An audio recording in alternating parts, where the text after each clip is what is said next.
भन्ने अक्षर सेटिस्फाई हुन्छ। ठिक छ, सबैजना मसँगै हुनुहुन्छ नि हैन? यो सबैले टिप्नु होला। ठिक छ, सी भनेको केयरफुल कन्सिडरेसन भयो। ठिक छ, आर भनेको के हो त? रिजनिङ लजिकल्ली हो।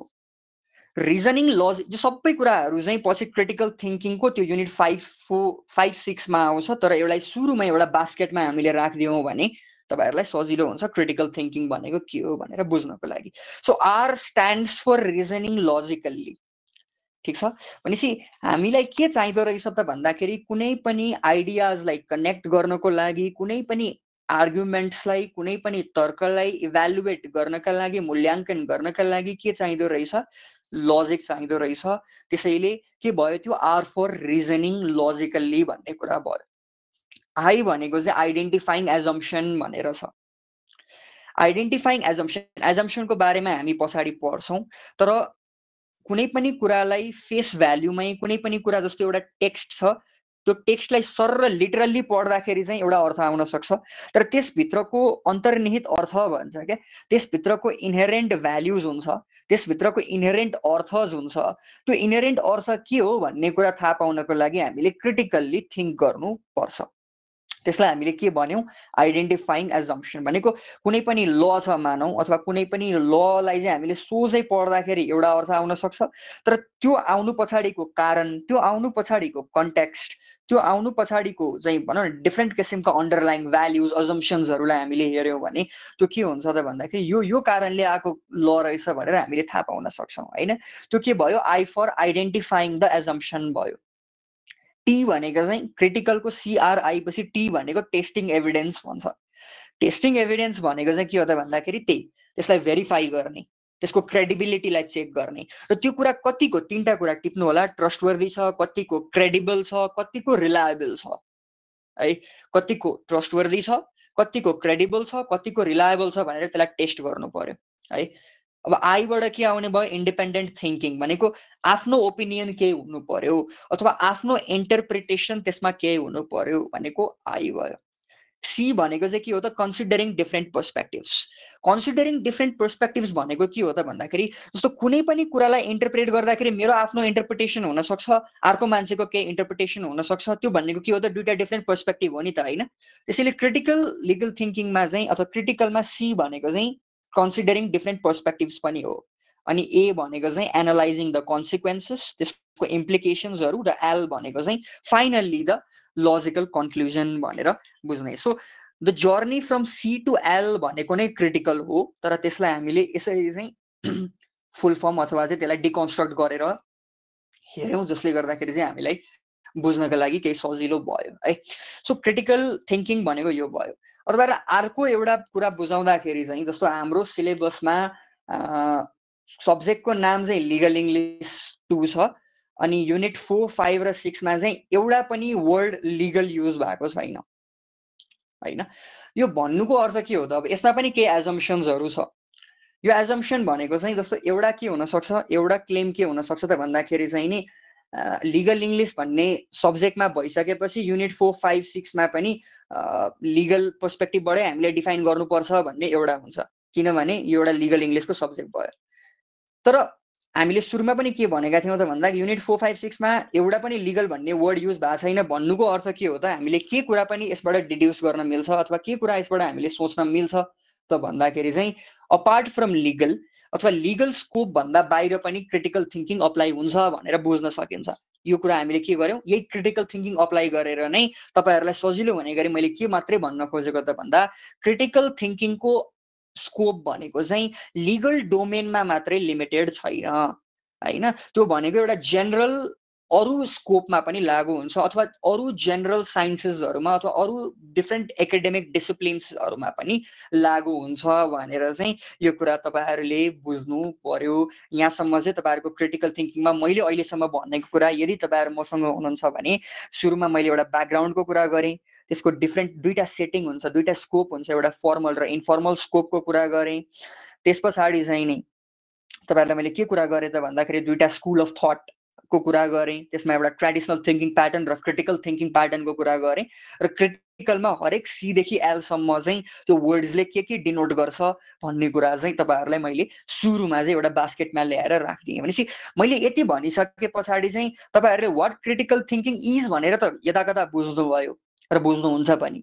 तर what critical thinking is not भनेर पनि बुझ्नुपर्छ है। So what critical thinking is not भन्दाखेरि चाहिँ क्रिटिकल थिंकिङ अथवा critical thinking is not a perfectionism भनेर बुझ्नु पर्यो, अथवा critical thinker is not a perfectionist भनेर बुझ्नु पर्यो। यसो सुन्दाखेरि त क्रिटिकल थिंकिङ भनेको त पर्फेक्ट अथवा भनौँ न एउटा कम्प्लिटली स्ट्यान्डर्ड एउटा सुनिन्छ नि त हैन। तर त्यो भन्दा पनि यसमा तीनटा एलिमेन्ट हुन्छ।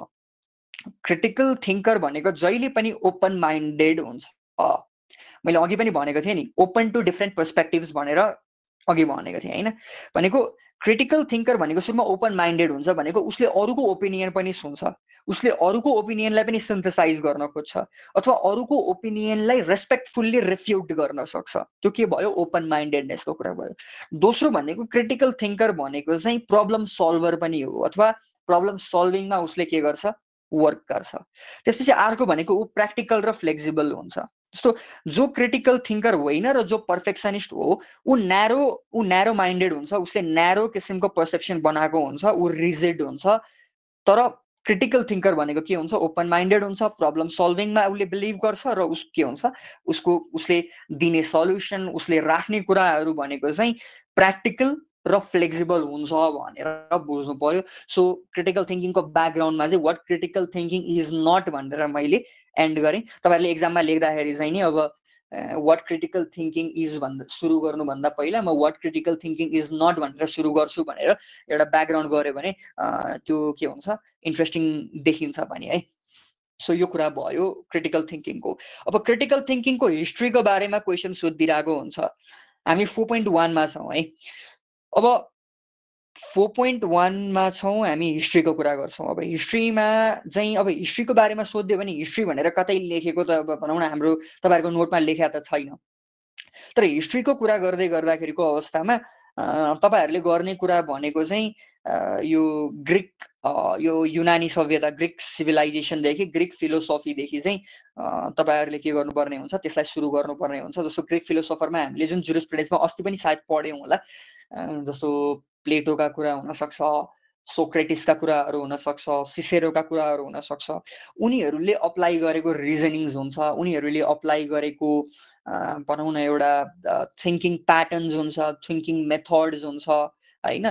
त्यो मेथडलाई चाहिँ क्रिटिकल थिंकिङको एउटा ओरिजिन अथवा चाहिँ त्यो समयबाट सुरु भयो भनेर चाहिँ क्रिटिकल थिंकिङ अप्रोचलाई चाहिँ त्यहाँनिरबाट राखेर त्यहाँनिरबाट ट्रेस आउट गर्दै आउँदाखेरि चाहिँ बेटर हुन्छ हैन।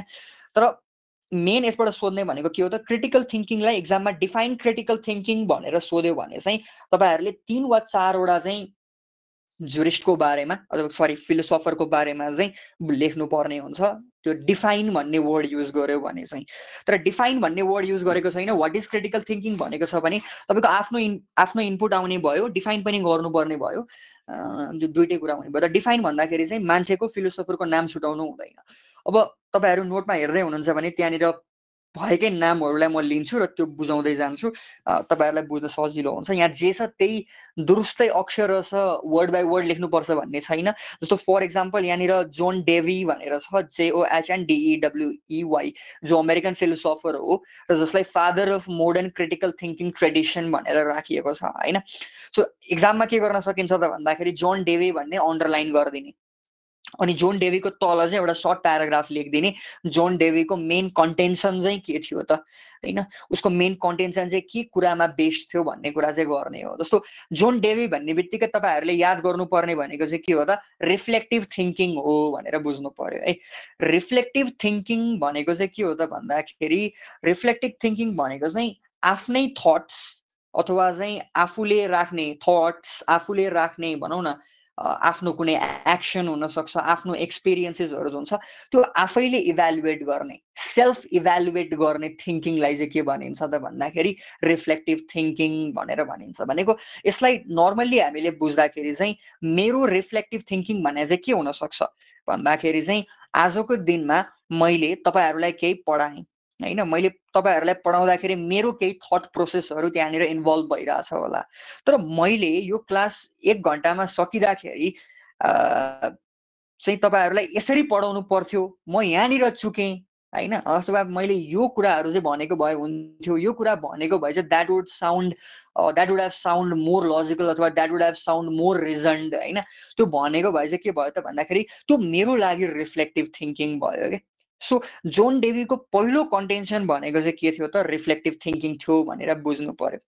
अब जोन डेवी को त्यहाँ डेफिनेसन लेखा छ, त्यो एपोस्ट्रोफीमा राखेको डेफिनेसनलाई याद गर्न सकिन्छ गरौँ, तर याद गर्न सकिँदैन भने त्यसलाई तलपट्टि चाहिँ के गरिदिएको छ, 4 वटा टुक्रामा विभाजन गरिदिएको छ, 4 वटा टुक्रामा चाहिँ डिकन्स्ट्रक्ट गरिदिएको छ के। So critical thinking according to John Dewey के हो त एक्टिभ प्रोसेस हो भनेको छ यहाँनिर। त्यो एक्टिभ प्रोसेस भनेको के हो त त्यही ब्राकेटमा लेखिदिएको छ। पहिला सुरु तिमीले आफ्नो भनौँ न सेन्स अर्गानले डिटेक्ट गरेको कुरा, तिमी आफू चाहिँ भनौँ न कनेक्सनमा आएको कुरा, तिमीमा आएको इन्फर्मेसनलाई पहिला सुरु के गर, आफैले सोच भनेर भनेको छ, जसलाई थिङ्क थिङ्स योरसेल्फ भनेको छ। त्यसपछि रेज द क्वेसन योरसेल्फ भनेर भनेको छ। त्यस पछाडि त्यो क्वेसनसँग रिलेटेड रेलेभेन्ट इन्फर्मेसनलाई फाइन्ड आउट गर भनेर भनेको छ, आफै भोलुन्टरीली गर भनेको छ। जस्तो क्रिटिकल लिगल थिंकिङलाई एक्टिभ प्रोसेस भन्नुको कारण र क्रिटिकल लिगल थिंकिङले प्यासिभ प्रोसेसलाई डिनाइ गर्नुको कारण भनेको चाहिँ के हो त भन्दाखेरि चाहिँ तिमीले त्यो कुरा आफै भोलुन्टरीली गर्यौ भने त्यो एक्टिभ हुने हो। तिमीले आफै त्यो कुरा सोध्यौ, आफै त्यो कुरा फाइन्ड आउट गर्यौ सुरुमा भने चाहिँ त्यो एक्टिभ प्रोसेस हुने हो, नत्र त्यो प्यासिभ हुन्थ्यो। र प्यासिभ वे अफ भनौँ न यो प्यासिभ वेलाई चाहिँ क्रिटिकल थिंकिङले चाहिँ के गर्छ, डिनाइ गर्छ भन्ने कुरा चाहिँ तपाईहरुले बुझ्नु पर्यो। सबसे पहिला एक्टिभ प्रोसेस भयो। त्यसपछि पर्सिस्टेन्ट एन्ड केयरफुल भनेर भनेको छ। पर्सिस्टेन्ट एन्ड केयरफुल भनेको चाहिँ के भनेको छ, यहाँ पनि लेखेको छ, not on reflective thinking and jumping to the conclusion भनेको कुनै पनि कुरा थाहा पाउने बित्तिकै, कुनै पनि कुरा सुन्ने बित्तिकै त्यसमा इमिडिएटली कन्क्लुजनमा जम्प नगर्ने अथवा इमिडिएट डिसिजन नगर्ने, त्यसमा एउटा डेलिबरेट प्रोसेस हुनु पर्यो, केयरफुल प्रोसेस हुनु पर्यो भन्ने कुरा चाहिँ यहाँनिर गर्यो जोन डेवीको दोस्रो कुराले। तेस्रो कुरा भनेको त्यही ग्राउन्ड्सको कुरा, आधारको कुरा, कारणको कुरा, रिजनको कुरा, किन त्यो कुरा मान्ने भन्ने कुराको सपोर्ट केही हुनु पर्यो, फ्याक्ट हुन सक्छ, डेटा हुन सक्छ, स्ट्याटिस्टिक्सहरु हुन सक्छ, कुनै अथोरिटिजहरु हुन सक्छ, मेनी मोर हैन। त्यसपछि फाइनल्ली कन्क्लुजन, अनि त्यसको के हुन्छ इम्प्लिकेसन अथवा कन्सिक्वेन्सेस। सो जोन डेवीलाई हामीले कुरा गर्दाखेरि रिफ्लेक्टिभ थिंकिङ भन्ने, त्यसपछि यो 4 वटा कुरा, एक्टिभ प्रोसेस, प्यासिभ होइन, पर्सिस्टेन्ट, त्यस पछाडि त्यसको आधार कारण र कन्क्लुजन भनेर त्यसलाई के गर्दिने जोन डेवीलाई सकाइदिने। त्यसपछि दोस्रो भनेको रिचार्ड डकिन्स भनेर छ। अब रिचार्ड डकिन्सको बारेमा यहाँ के लेखेको छ भन्दाखेरि चाहिँ नि तपाईको the more you understand evolution the more you move towards atheism भनेर भनेको छ के। यो भन्न खोजेको चाहिँ के हो त भन्दाखेरि जस्तो इभोल्युसनको थ्योरी ओरिजिन अफ स्पिसिसबाट दिने भनेको चार्ल्स डार्विन हो हैन। चार्ल्स डार्विनलाई आज पनि हामी किन मान्छौँ अथवा चार्ल्स डार्विनले दिएको थ्योरीलाई हामी आज पनि के हुन्छ कन्सिडर गर्छौँ र त्यसमा हामी अलमोस्ट रिलाइ किन गर्छौँ त भन्दाखेरि चाहिँ उसले इभोल्युसन यसरी भएको भनेर साइन्टिफिक प्रोसेस दिएको छ नि त हैन। त्यो साइन्टिफिक प्रोसेस दिएको छ, उसले त्यसमा लजिक दिएको छ, त्यसमा उसले एभिडेन्सेसहरु दिएको छ हैन। त्यो भइसके पछाडि यहाँ के भन्न खोजेको त भन्दाखेरि जति जति भनौँ न तिम्रो आर्गुमेन्ट, जति जति तिम्रो थिंकिङ लजिकल हुन्छ, जति जति तिम्रो थिंकिङ एभिडेन्सियरी हुन्छ, जति जति तिम्रो थिंकिङ चाहिँ के हुन्छ त भन्दाखेरि एउटा प्रपर भनौँ न साइन्टिफिक रिजनिङमा बेस हुन्छ, त्यति त्यति इम्प्र्याक्टिकल र सुपर नेचुरल कुराले ठाउँ पाउँदैन, स्पेस पाउँदैन भन्न खोजेको हो क्या। सो सिम्पल छ, the more you understand the evolution the more you move towards atheism. Atheism भनेको के हो, नास्तिक वाला कुरा हो नि त हैन। आस्तिक यो कन्टेक्स्टमा चाहिँ के भन्न खोजेको हो त भन्दाखेरि आस्तिकहरूले के भन्छन्, सुपर नेचुरल फोर्समा बिलिभ गर्छन्, यसरी क्रिएसन भएको उसरी क्रिएसन भएको, उनीहरूको आफ्नै थ्योरी छ, त्यो छ, तर त्यो के छैन जस्टिफाइड छैन, त्यो के छैन टेस्टेड छैन, त्यो के छैन एक्सपेरिमेन्टेड छैन। त्यही भएर यो कम्पेयर एन्ड कन्ट्रास्ट चाहिँ यहाँनिर हुन खोजेको हो भनेर you can understand from this comparison only हैन। त्यस पछाडि अर्को भनेको चाहिँ एडवर्ड ग्लाजर भनेर छ। अब एडवर्ड ग्लाजरको बारेमा अब यहाँ धेरै कुराहरू लेखेको छ, तर यसमा मेन याद गर्नुपर्ने कुरा भनेको चाहिँ दुईटा कुरा छ। एउटा चाहिँ पोजिटिभ एटिच्युडको कुरा। So what is critical thinking भन्दाखेरि एडवर्ड ग्लाजरको अनुसार चाहिँ क्रिटिकल थिंकिङ भनेको द्याट इज अ पोजिटिभ एटिच्युड। के कुराप्रति पोजिटिभ एटिच्युड त भन्दाखेरि चाहिँ नि जुन एउटा प्रब्लम आउँछ आफ्नो भनौँ न लाइफमा चाहिँ डिफ्रेन्ट किसिमको प्रब्लम्स मान्छेले इन्काउन्टर गर्छ नि त हैन।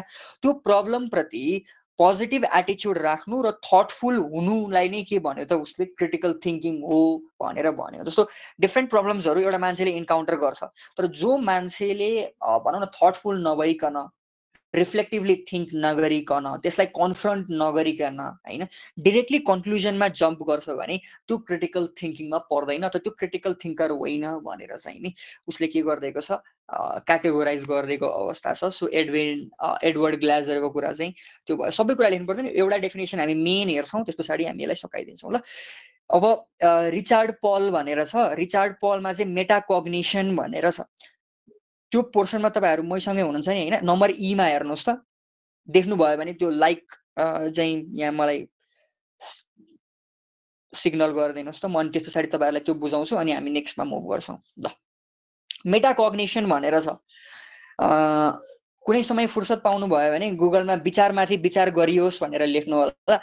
विचारमाथि विचार गरियोस् भन्यो भने एउटा आर्टिकल आउँछ, अनि त्यो आर्टिकल तपाईँले पढ्नुभयो भने चाहिँ खासमा त्यही कुरा गर्न खोजेको हो क्या। जस्तो सुन्दाखेरि के सुन्यो त, विचारमाथि विचार गरियोस् भनेको थिङ्किङ अबाउट यर थिङ्किङ भन्न खोजेको हो नि त होइन। यो भनेको के हो त भन्दाखेरि फर एउटा इक्जाम्पल, जस्तै इक्जाम्पलको लागि हिजोको दिनमा म एउटा कुरा भन्थेँ, अथवा हिजोको दिनमा म एउटा कुरा सोच्थेँ, अथवा हिजोको दिनमा म कुनै एउटा कुरा विश्वास गर्थेँ भने आजको दिनमा जस्तो त्यो समय चेन्ज भइरहँदाखेरि, समयकाल परिस्थिति चेन्ज भइरहँदाखेरिको अवस्थामा हिजोकै थिङ्किङलाई मैले के गर्नुपर्छ, बाँधेर राख्नुपर्छ, हिजोकै थिङ्किङलाई मैले मान्नुपर्छ भन्ने होइन नि त होइन।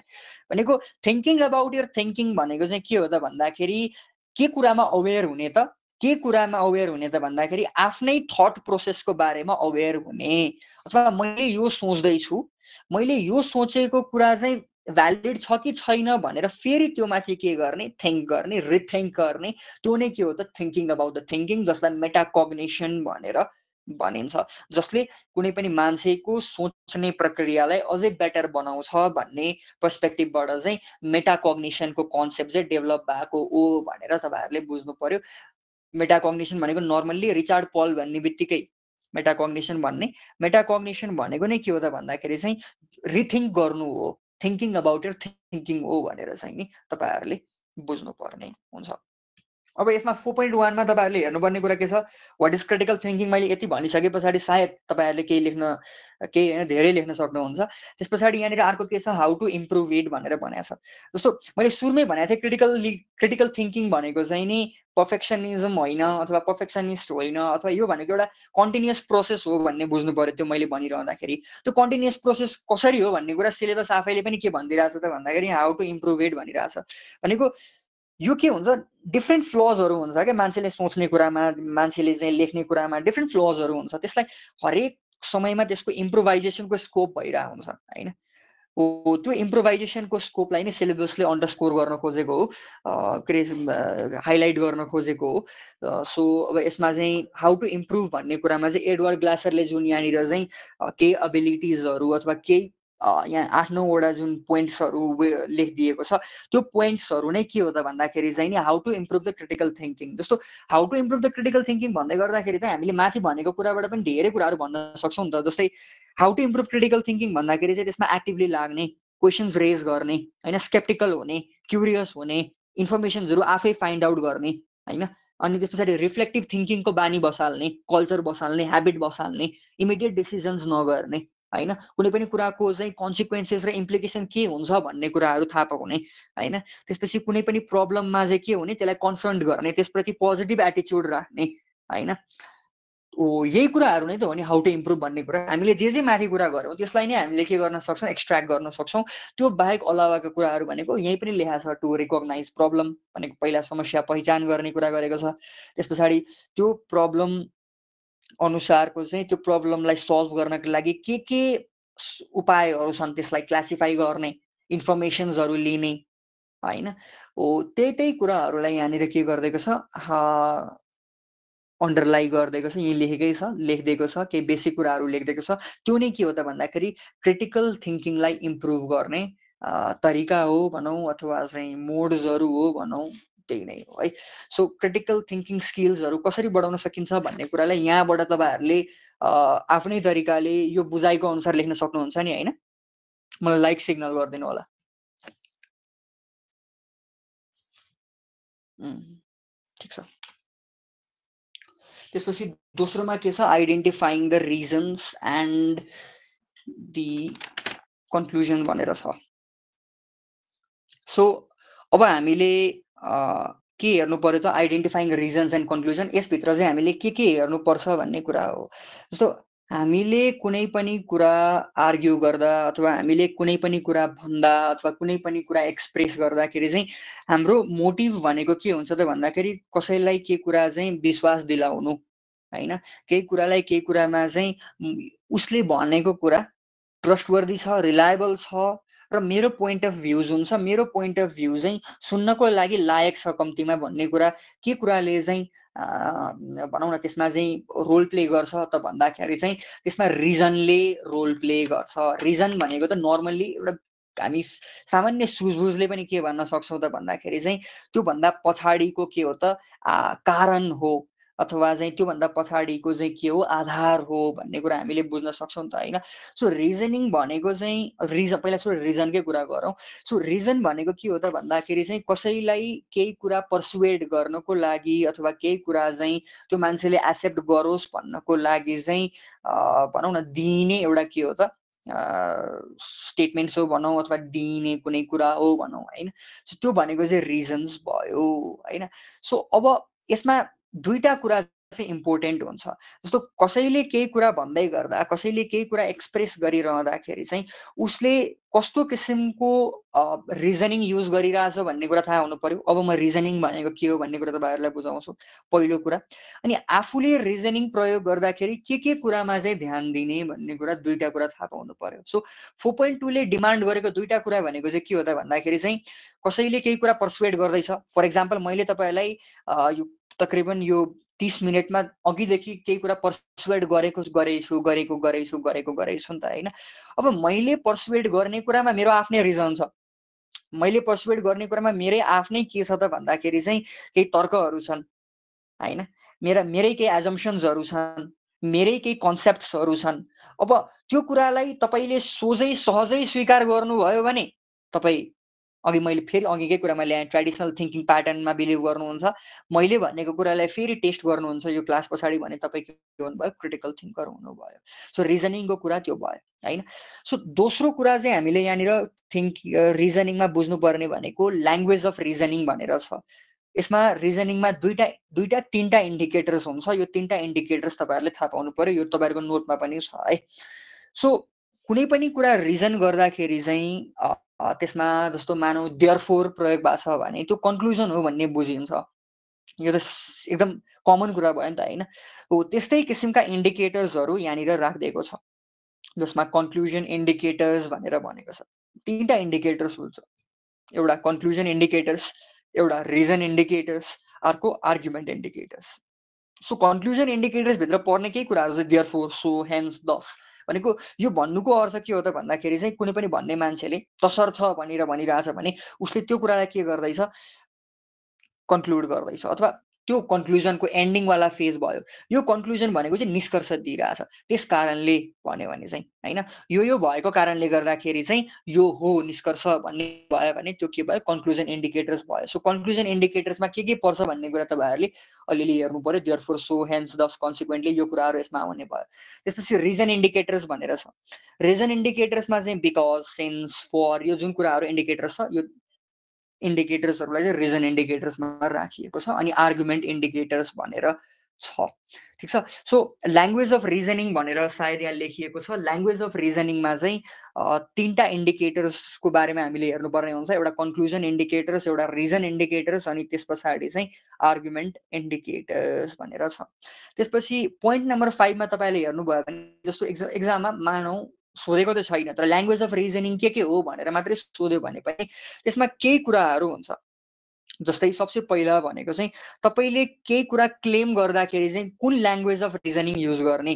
जस्तो यहाँनिर लेखे अनुसार चाहिँ आई एम सर्टेन द्याट हैन, अथवा आई अब्जर्भ द्याट हैन, माई भ्यू इज द्याट भनेको कुनै पनि कुरा दाबी गर्दा तपाईँको ल्याङ्ग्वेज अफ रिजनिङ के हुन्छ भन्ने कुरा चाहिँ त्यो भयो एउटा।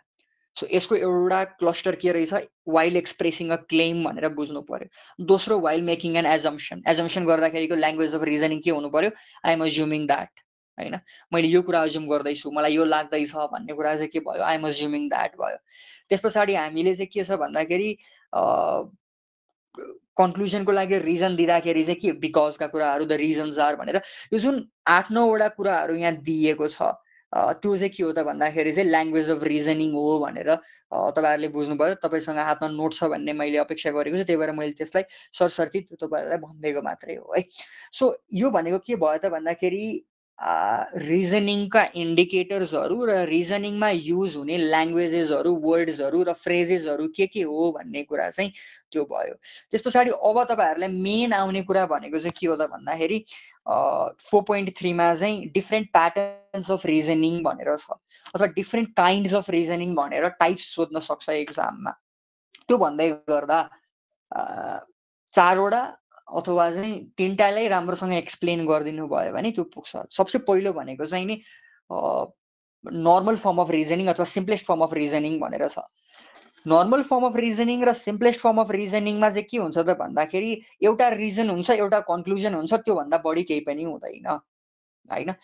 जस्तो अरू किसिमको रिजनिङहरू अलिक कम्प्लेक्स हुन्छ। सिम्पलेस्ट किसिमको रिजनिङमा चाहिँ के हुन्छ त भन्दाखेरि चाहिँ नि यो भएको कारणले गर्दा, for example prosecutor example, legal example नै दिउँ, प्रोजिक्युटरले एउटा केस ल्यायो, प्रोजिक्युटरले ल्याएको केसमा एभिडेन्स पुगेन, होइन, त्यस कारणले गर्दाखेरि उसको फेभरमा फैसला भएन, डिसिजन भएन। यो के भयो, सिम्पलेस्ट केस अफ रिजनिङ भयो। एउटा रिजन छ, एउटा कन्क्लुजन छ। रिजन के हो, एभिडेन्स पुगेन। कन्क्लुजन के हो, फैसला चाहिँ आफ्नो अनुकूल आएन, आफ्नो फेभरमा आएन। सो यो भनेको सिम्पलेस्ट केस अफ रिजनिङ भनेर बुझ्नु पर्यो। त्यसपछि अर्को हुन्छ चेन अफ रिजनिङ अथवा चेन रिजनिङ भनेर हुन्छ। चेन रिजनिङमा चाहिँ तपाईँहरूले थ्योरिटिकल कुरा बुझ्नुपर्ने कुरा के हो त भन्दाखेरि चेन आफैले पनि भनिरहेछ नि त, होइन। सो यसमा के हुन्छ भन्दाखेरि डिफ्रेन्ट प्रिमाइसेसमा, डिफ्रेन्ट आइडियाजमा एउटा सिक्वेन्स हुन्छ, अनि एउटा आइडियाले अर्को आइडियामा, एउटा सेन्टेन्सले अर्को सेन्टेन्समा, र एउटा थटले अर्को थटमा के गरेर हुन्छ, त्यो सिग्री बाँधे जस्तो बाँधेर हुन्छ। फर एक्जाम्पल, जस्तो एक्जाम्पलको लागि चाहिँ एउटा एक्जाम्पलको बुझ्दाखेरि चाहिँ जस्तो consuming too much sugar leads to the weight gain भनेर एउटा भयो, त्यो भनेको प्रिमाइस भयो, होइन। जस्तो धेरै चिनी खायो भने के हुन्छ, वेट गेन हुन्छ भनेर एउटा के भयो त भन्दाखेरि रिजन भयो अथवा प्रिमाइस भयो। दोस्रो प्रिमाइस के हुन सक्छ त भन्दाखेरि weight gain increases the risk of heart disease भयो अरे, होइन। वेट गेन भयो भने हार्ट डिजिज हुन्छ। सो यहाँनिर एउटा चेनमा बाँधियो नि त, होइन। सुगर धेरै खायो भने वेट गेन हुन्छ, वेट गेन धेरै भयो भने, वेट गेन हुने अरू पनि कारणहरू छन्, तर यसमा हामीले यसलाई न्यारो गरेर हेरेको मात्रै एक्जाम्पलको फर्ममा। So weight gain increases the risk of heart disease, होइन। सो अर्को यसबाट कन्क्लुजन के निकाल्न सकिने भयो त भन्दाखेरि चाहिँ consuming excessive sugar can risk the heart disease अथवा हाइटेन द रिस्क के अरे हार्ट डिजिज भन्ने कुरा भयो। सो यसमा के भयो त भन्दाखेरि चाहिँ यदि हामीले माथिको एउटा प्रिमाइसलाई मात्रै रिमुभ गरिदियो भने के हुने भयो त, आर्गुमेन्ट विक हुने भयो कि, होइन। भन्न खोजेको के हो त भन्दाखेरि चेन रिजनिङमा हरेक प्रिमाइसेसहरू, हरेक स्टेटमेन्ट, हरेक आइडियाजहरू चाहिँ के हुन्छ, यति इन्टरलिङ्क्ड हुन्छ, एउटा आइडियालाई रिमुभ गर्दै गर्दाखेरिको अवस्थामा त्यो जुन कन्क्लुजिभ आर्गुमेन्ट हामीले बनाएको छौँ त्यो कन्क्लुजिभ आर्गुमेन्ट विक हुन्छ। सो चेन रिजनिङमा बुझ्नु पर्यो कि त्यसको स्ट्रक्चर कस्तो हुँदो रहेछ, त्यसको स्ट्रक्चर भनेको सिक्वेन्समा हुँदो रहेछ, each idea leads to the next idea, होइन, एउटा कन्टिन्युअस चेनमा हुँदो रहेछ, र एउटा प्रिमाइस अर्को प्रिमाइसमा के हुन्छ, यति इन्टरकनेक्टेड हुन्छ, एउटालाई रिमुभ गर्दै गर्दाखेरि आर्गुमेन्ट विक हुन्छ भनेर बुझ्नु पर्यो। त्यो चाहिँ चेन रिजनिङ भयो। दोस्रो भनेको साइड बाई साइड रिजनिङ हुन्छ। साइड बाई साइड रिजनिङ भनेको चाहिँ के हो त भन्दाखेरि चाहिँ नि यसको पनि स्ट्रक्चर के हुँदो रहेछ भन्दा, यसको स्ट्रक्चर चाहिँ कस्तो हुन्छ भन्दाखेरि डिफ्रेन्ट इन्डिपेन्डेन्ट प्रिमाइसेसहरू हुन्छ। जस्तो अगाडि हामीले जुन प्रिमाइसेस लिएको थियौँ त्यो प्रिमाइसेस चाहिँ के थियो त भन्दाखेरि एकअर्कासँग यति जोडिएको थियो, तर साइड बाई साइड रिजनिङ भनेको चाहिँ के हो त भन्दाखेरि चाहिँ यसमा मल्टिपल डिफ्रेन्ट इन्डिपेन्डेन्ट प्रिमाइसेसहरू हुन्छ। चेन रिजनिङमा डिपेन्डेन्ट प्रिमाइसेसहरू हुन्छ, डिपेन्डेन्ट आइडियाजहरू हुन्छ, तर साइड बाई साइड रिजनिङमा के हुन्छ त भन्दाखेरि इन्डिपेन्डेन्ट आइडियाजहरू हुन्छ, र त्यो के हुन्छ, त्यो हरेक रिजन जुन छ, हरेक आइडियाज हुन्छ, त्यो आइडियालाई सेपरेट गर्दाखेरि पनि त्यसले कुनै न कुनै किसिमको कन्क्लुजन चाहिँ दिइरहेको हुन्छ भन्ने कुरा चाहिँ तपाईँहरूले बुझ्नु पर्यो। जस्तै एक्जाम्पलको लागि चाहिँ साइड बाई साइड रिजनिङमा के गर्न सकिन्छ त भन्दा, जस्तै रिजन 1 चाहिँ के हुन सक्छ, रेगुलर एक्सरसाइज इम्प्रुभ्स कार्डियोभास्कुलर हेल्थ भन्यो हैन, रेगुलर एक्सरसाइज गर्यो भने कार्डियोभास्कुलर हेल्थ इम्प्रुभ हुन्छ भन्ने रिजन 1 हुन सक्छ। रिजन 2 भनेको चाहिँ के हो त भन्दाखेरि a balance diet enhances the overall wellbeing. यो दुईटै रिजनले के भन्दैछ, एउटा साउन्ड हेल्थको कुरा गर्दैछ नि त, एउटा प्रपर हेल्थ हुनको लागि। रिजन 1 ले के भन्यो, रेगुलर एक्सरसाइज गर्यो भने कार्डियोभास्कुलर हेल्थ राम्रो हुन्छ भन्यो। रिजन 2 ले के भन्दैछ त भन्दाखेरि balance diet enhances the overall wellbeing भन्दैछ।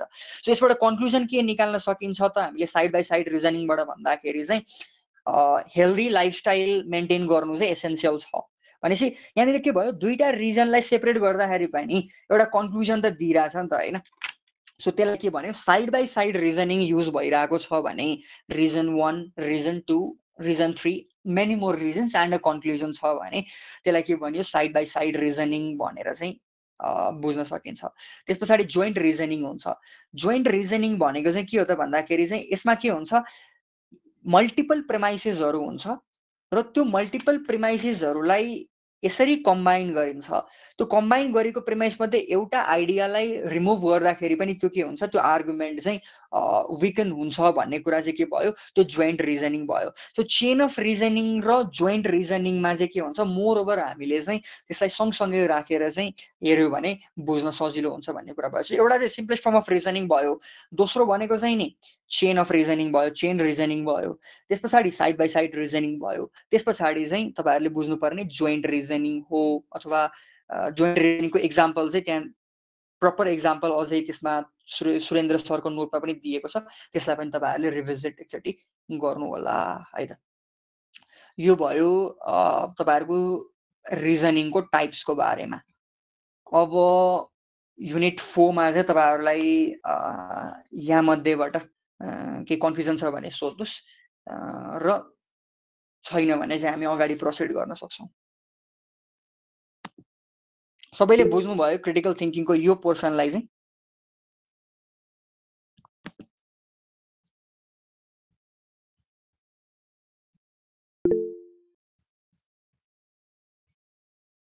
मुस्कानको के क्वेसन हो?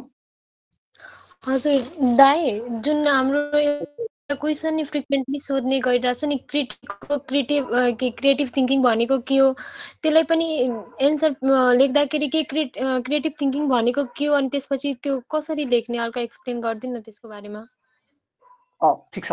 अब यसमा चाहिँ तिम्रो भनौँ न जुन जुन कुरा हामीले क्रिटिकल थिङ्किङमा पढ्छौँ त्यही कुरा लेख्ने हो, तर फरक थिन लाइन छ। यसको थिन लाइन चाहिँ के हो भन्ने कुरा हामीले बुझ्नु पर्यो। जस्तो क्रिटिको क्रिएटिभ थिङ्किङमा क्रिटिको थिङ्किङ भनेको त क्रिटिको थिङ्किङ छँदै नै छ, तर क्रिएटिभ थिङ्किङ भनेको चाहिँ के हो त भन्दाखेरि तिम्रो आफ्नो भनौँ न तिम्रो आफ्नो ओरिजिनल थट प्रोसेसको कुरा, अथवा तिमीले त्यो कुरालाई कसरी आफैले इन्टरप्रेट गर्छौ हैन, अथवा तिमीले ल मानौ जोन अस्टिनलाई के अरे नपढिकन अथवा चाहिँ कार्ल मार्क्सलाई नपढिकन चाहिँ त्यसलाई तिमीले आफ्नो भर्जनबाट कसरी इन्टरप्रेट गर्छौ, त्यो पोर्सनबाट तिम्रो आफ्नो इनपुट र तिम्रो आफ्नो भलुन्टरी थट प्रोसेसको पर्सपेक्टिभबाट चाहिँ क्रिएटिभलाई डिफाइन गर्ने हो के हैन।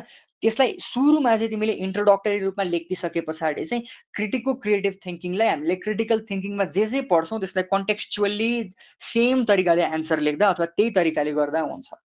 ठिक छ मुस्कान? ओके दाइ। अरू कसैलाई केही छ?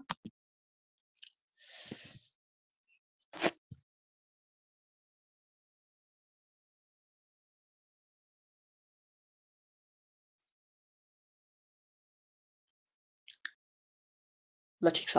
त्यसो भए युनिट 5 मा हामी जान्छौँ। युनिट 5 मा चाहिँ के छ सिलेबसमा भन्दा क्रिटिकल थिङ्किङ इन्टरप्रिटेसन भनेर 5.1, 5.2 अनि त्यस पछाडि 5.3 छ हैन।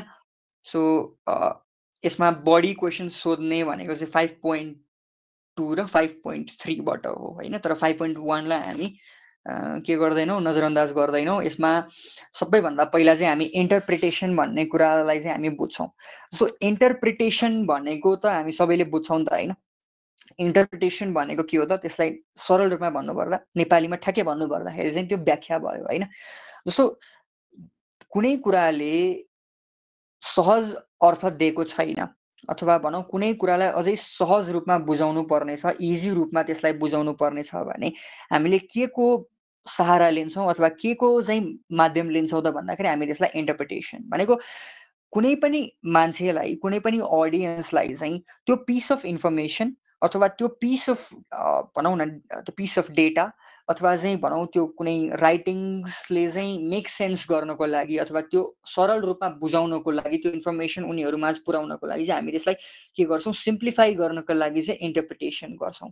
इन्टरप्रिटेसन डिफ्रेन्ट कारणले गरिन्छ। सबसे पहिला भनेको चाहिँ त्यो भित्रको अजम्सन के छ भन्ने कुरा बुझ्नको लागि इन्टरप्रिटेसन गरिन्छ हैन। त्यसभित्रको इनहेरेन्ट भ्याल्युजहरू के छ भन्ने कुरा बुझ्नको लागि इन्टरप्रिटेसन गरिन्छ एउटा।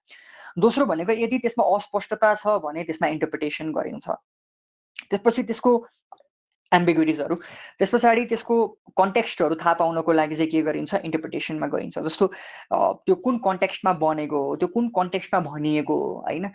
त्यसको चाहिँ इकोनोमिक कन्टेक्स्ट के छ हैन। जस्तो हामीले चाहिँ कम्युनिजम भन्ने आइडियोलोजीलाई बुझ्दाखेरि हामीले त्यसको के कन्टेक्स्ट हेर्छौँ त त्यसको हामी इकोनोमिक कन्टेक्स्ट हेर्छौँ नि त हैन।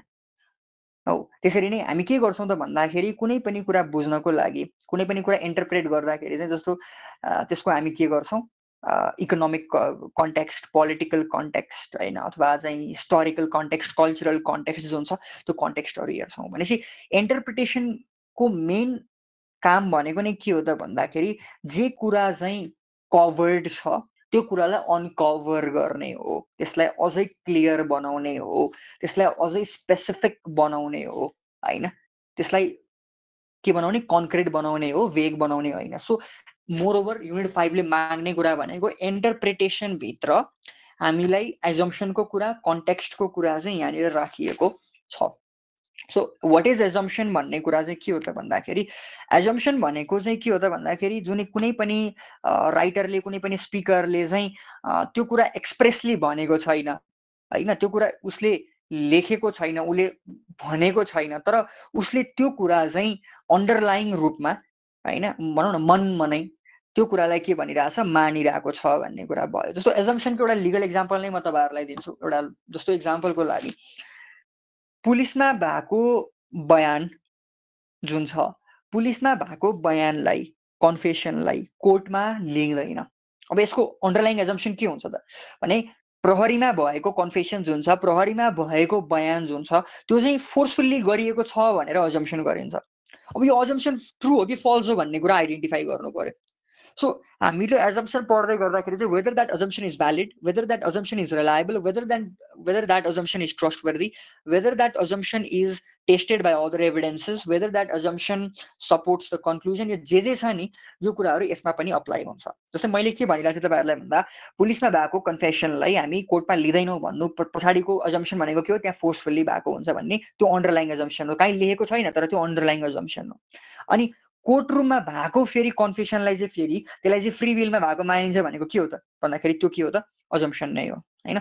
तर यो कुन अब यसमा कन्टेक्स्ट कसरी रोल प्ले गर्छ अजम्पसन र कन्टेक्स्टको तपाईँहरूलाई सिमिलरिटी के सरी रिलेसनसिप मैले भन्दै गर्दाखेरि चाहिँ यही अजम्पसनमा कन्टेक्स्ट के भयो त भन्दाखेरि चाहिँ एउटा चाहिँ एक्स्ट्रा जुडिसियल कन्टेक्स्ट भयो। एक्स्ट्रा जुडिसियल कन्टेक्स्ट भनेको पुलिसकोमा भयो एउटा जुडिसियल कन्टेक्स्ट भयो। सो जुडिसियल कन्टेक्स्टमा भएको कुरालाई फेयरली भएको अजम्पसन गरिदो रहेछ जुन ट्रु छ जुन भ्यालिड पनि छ।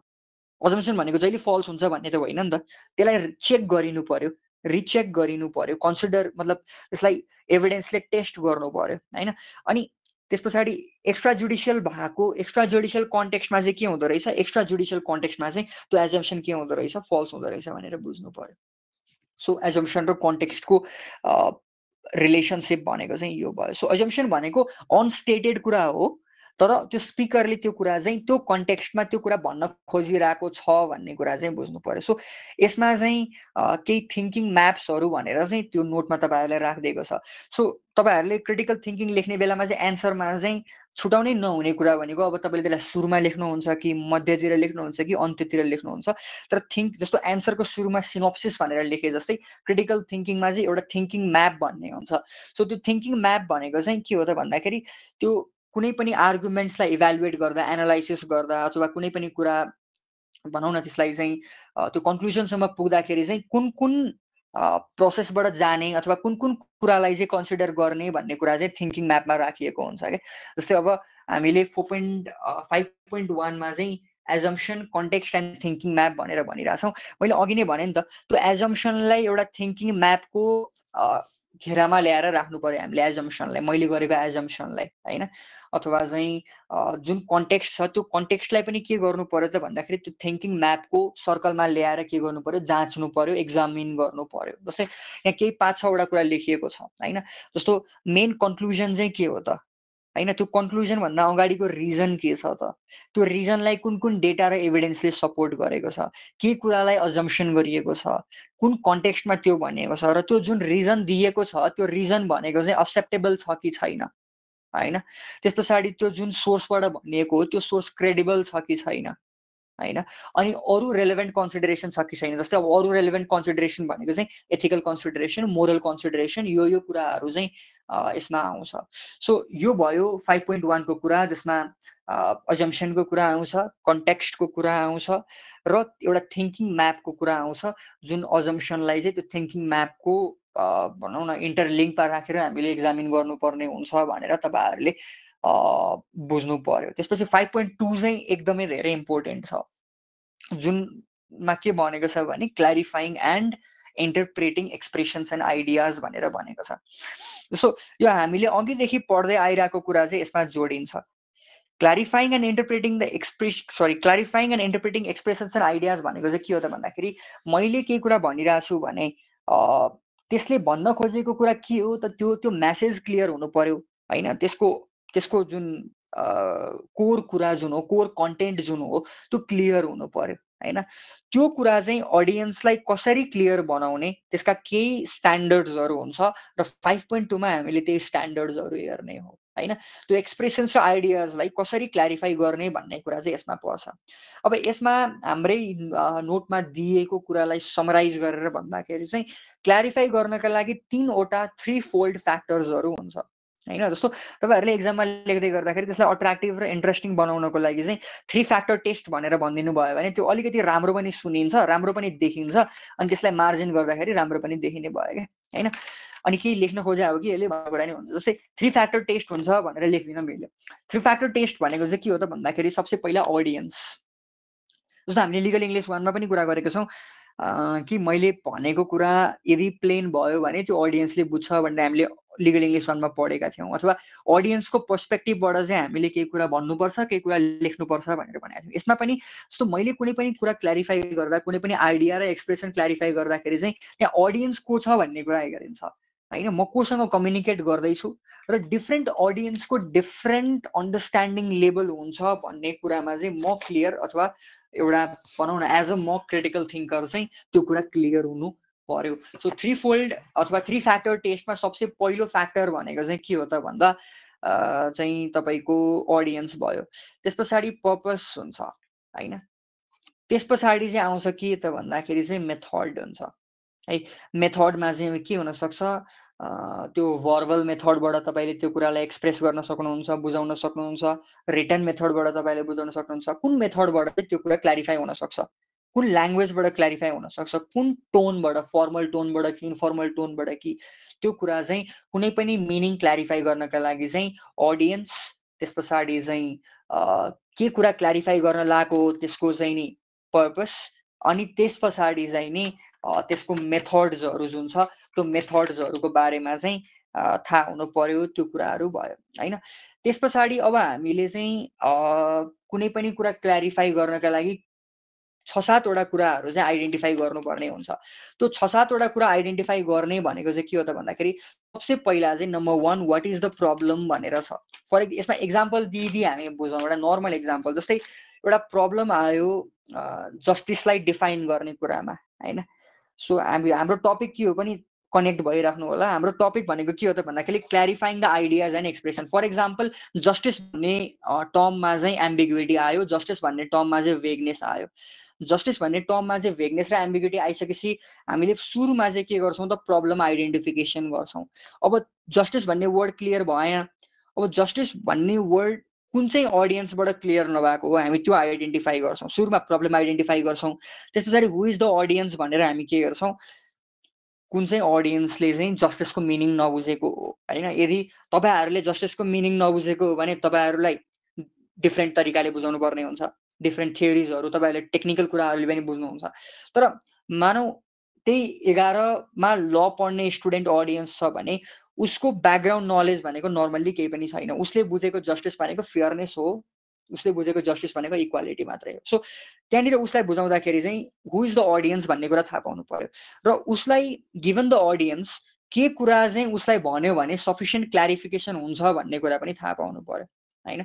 त्यस पछाडि सोर्स अफ क्ल्यारिफिकेसन के हुन सक्छ, जस्तै सुरुमा चाहिँ डिक्सनरी मिनिङ हुन्छ, दोस्रो भनेको चाहिँ अथोरिटी हुन्छ।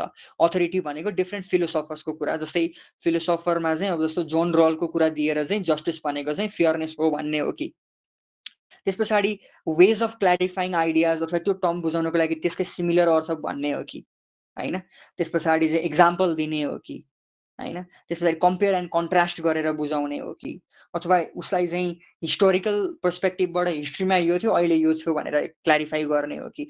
सो क्ल्यारिफाइङ जस्तो क्ल्यारिफाइङ आइडिया गर्नको लागि यो 5-6वटा कुरा चाहिँ तपाईँहरूले याद गर्नु पर्यो। एउटा problem, what is the problem, who is the audience, given the audience what will provide the sufficient clarification, source of clarification के हुन सक्छ, त्यस पछाडि त्यो टर्म्स र आइडियाजलाई क्ल्यारिफाई गर्ने भनौँ न एउटा वेजहरू, बाटोहरू के हुन सक्छ, मार्गहरू के हुन सक्छ भन्ने कुरा।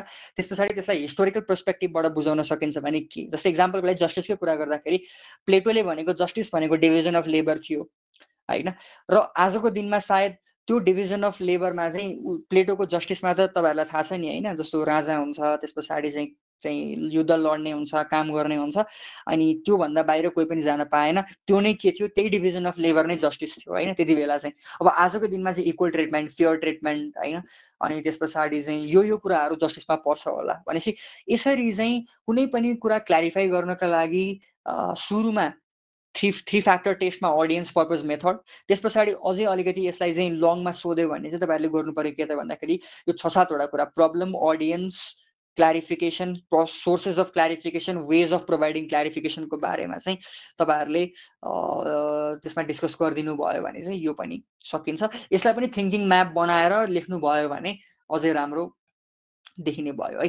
त्यस पछाडि अर्को भनेको चाहिँ acceptability and reasons including their credibility भनेर छ। 5.1 र 5.2 मा सबैजना क्लियर हुनुहुन्छ नि हैन? कोही क्वेसन छ भने त्यसमा सोध्नुस् ल। त्यो एक्लै भने जस्तो भयो त्यो चाहिँ।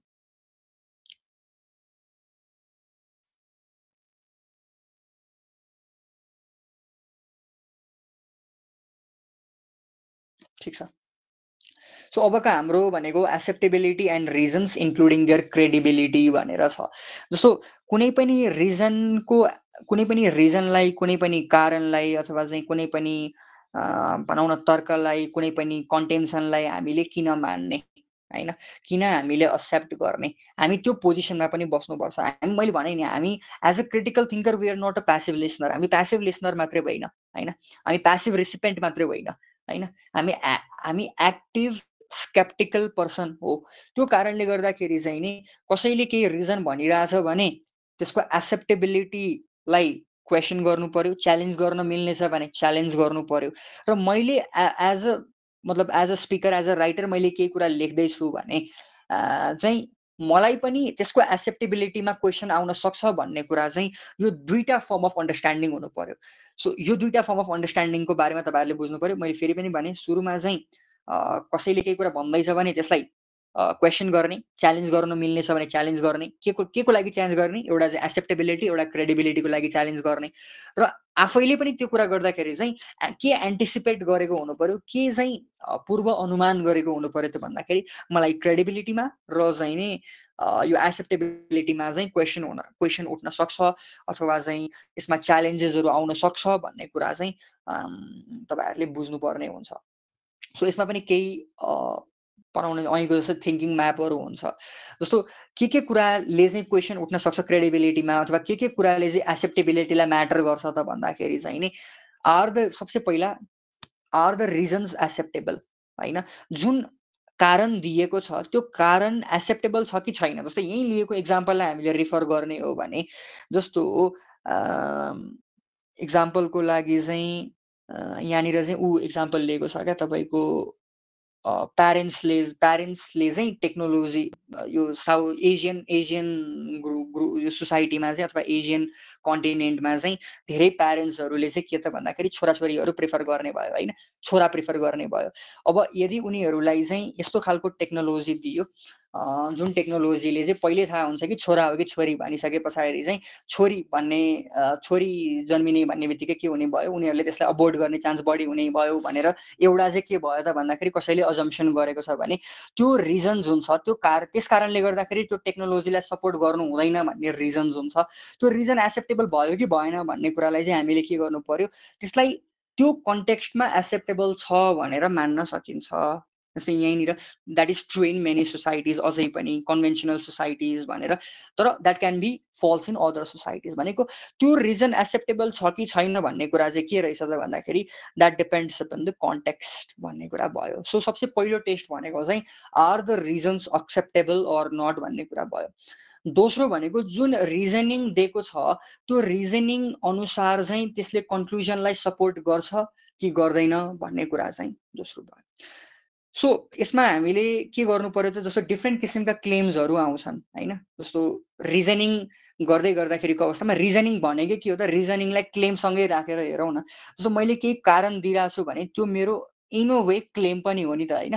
सो डिफ्रेन्ट काइन्ड्स अफ क्लेमको कुरा गर्दाखेरि चाहिँ मैले कुनै कुरा पुष्टि गर्नको लागि, कुनै कुरा प्रुभ गर्नको लागि अथवा कुनै कुरा डिस्प्रुभ गर्नको लागि चाहिँ फ्याक्ट्स प्रेजेन्ट गरेको हुन सक्छु, एभिडेन्स प्रेजेन्ट गरेको हुन सक्छु, अथवा चाहिँ भनौँ डिफ्रेन्ट थियरिजहरू, डिफ्रेन्ट प्रिन्सिपल्सहरू अथवा डिफ्रेन्ट स्ट्याटिस्टिक्सहरू, डिफ्रेन्ट बडिजहरूले, डिफ्रेन्ट भनौँ न इन्स्टिट्युसन्सहरूले दिएको रिकमेन्डेसन्सहरूलाई रिफर गरेको हुन सक्छु। सो यदि यो मैले भनेको कुराहरू चाहिँ त्यो रिजनमा छ भने त्यो रिजनको के हुने भयो त भन्दाखेरि एक्सेप्टेबिलिटी बढ्ने भयो। सो यसमा एउटा थ्योरिटिकल अन्डरस्ट्यान्डिङ के बनाउनु पर्यो त भन्दाखेरि तपाईँहरूले कुनै पनि कुराको एक्सेप्टेबिलिटी बढाउनको लागि के चाहिँदो रहेछ त भन्दाखेरि चाहिँ यो किसिमको फ्याक्टर्सहरू चाहिँ यहाँ चाहिँदो रहेछ र कुनै पनि किसिमको क्लेमको एक्सेप्टेबिलिटी बढ्ने र घट्ने भन्ने कुरा चाहिँ के रहेछ, त्यसको क्रेडिबिलिटीसँग जोडिने रहेछ भन्ने कुरा चाहिँ तपाईँहरूले बुझ्नु पर्ने हुन्छ है। यसको थिङ्किङ म्यापको कुरा गर्दाखेरि चाहिँ त्यो पोइन्ट नम्बर 7मा भनेको कुरालाई नै नर्मल्ली म तपाईँहरूलाई साइड गरिदिन्छु। जस्तो कुनै पनि कुराको चाहिँ कन्टेक्स्ट, जस्तो त्यस पछाडि कुनै पनि कुरामा एक्सपर्टाइज चाहिन्छ भने त्यो एक्सपर्टाइजको कुरा, त्यो कुरा चाहिँ भनौँ न कति चाहिँ त्यो सोसाइटीमा फिट गर्छ अथवा त्यो कुरा चाहिँ कतिको त्यो ग्रुपमा फिट गर्छ, त्यो कुरा चाहिँ कतिको क्रेडिबल सोर्सबाट आएको छ भन्ने कुराले त्यसको एक्सेप्टेबिलिटीलाई चाहिँ के गर्छ, डिफाइन गर्छ भन्ने कुरा चाहिँ तपाईँहरूले बुझ्नुपर्ने हुन्छ युनिट 5को कुरामा चाहिँ है। सो युनिट 5को कुरामा तपाईँहरूले सायद पास्ट क्वेसन्सहरू पनि हेर्नुभयो होला। पास्ट क्वेसन्स हेर्दै गर्दाखेरिमा यहाँबाट आएको क्वेसन केही तपाईँलाई थाहा नभएको थियो भने चाहिँ तपाईँहरूले सोध्न सक्नुहुन्छ, होइन भने युनिट 5को समरी भनेको चाहिँ यही नै। बुझ्नु भएको छ सबैले? सो मेन कुरा भनेको चाहिँ अब यो छोटो समयमा तपाईँलाई मैले एक एक गरेर बुझाउन गाह्रो हुन्छ, त्यस कारणले गर्दाखेरि मैले सुरुमा पनि भनेको थिएँ के पढ्ने र के नपढ्ने भन्ने कुरामा चाहिँ म मजाले ट्रेस गरिदिन्छु भनेर भनेको थिएँ र एउटा कन्सेप्चुअल अन्डरस्ट्यान्डिङको जुन भूमिका मैले लिएको छु तपाईँहरूलाई बुझाउनु पनि त्यो चाहिँ म बुझाउँछु। अब यसमा तपाईँले गर्नुपर्ने भनेको चाहिँ हरेक च्याप्टरको पछाडि थिङ्किङ म्याप भनेर छ, त्यो थिङ्किङ म्यापलाई सुरुमा पढ्नु होला। थिङ्किङ म्याप पढिसके पछाडि चाहिँ अनि बल्ल माथि जानु होला। त्यसले गर्दाखेरि चाहिँ तपाईँलाई इक्जाममा लेख्न नि सजिलो हुन्छ। अथवा यति बुझिसके पछाडि चाहिँ तपाईँले थिङ्किङ म्याप मात्रै याद गरेर राखेर जानुभयो भने पनि त्यसलाई 10मा आओस् कि 20 मार्क्समा आओस् त्यसलाई चाहिँ तपाईँले लेख्न सक्नुहुन्छ। So focus on thinking map, अनि त्यस पछाडि कुनै पनि एन्सरलाई कसरी क्रिएटिभली लेख्न सकिन्छ भन्नेतिर ध्यान दिनुहोस् क्या। त्यही कुरा नर्मल्ली कसैले लेखिदिएर हुन्छ, त्यही कुरालाई अरूले चाहिँ त्यही भनौँ न 3 फ्याक्टर टेस्ट भनेर लेखिदिन्छ, 3 फ्याक्टर टेस्ट भनेर अलिकति त्यसलाई पोर्ट्रे गरिदिन्छ होइन। डिफ्रेन्ट स्कुल्स अफ थट छ भनेर डिफ्रेन्ट स्कुल्स अफ थट भन्ने लेखिदिन्छ भनेपछि चाहिँ त्यो के हुन्छ त, देख्दाखेरि पनि यसमा जुरिस्प्रुडेन्स इन्भल्भ भएको जस्तो पनि त देखिन्छ नि होइन। सो त्यही कुरालाई कसरी फरक तरिकाले लेख्न सकिन्छ भन्ने कुरा एनालाइज गर्नु नै के हो त भन्दाखेरि चाहिँ क्रिटिकको क्रिएटिभ थिङ्किङ हो भनेर बुझ्न सकिन्छ है। त्यो पनि भयो। सो युनिट 6मा अब हामी जान्छौँ। हाम्रो समय चाहिँ 1 घन्टा हो। के गर्ने, युनिट 6लाई आज गर्न सकिन्छ? इन्ट्रेस्टेड हुनुहुन्छ, पेसेन्ट हुनुहुन्छ भने चाहिँ गरौँ।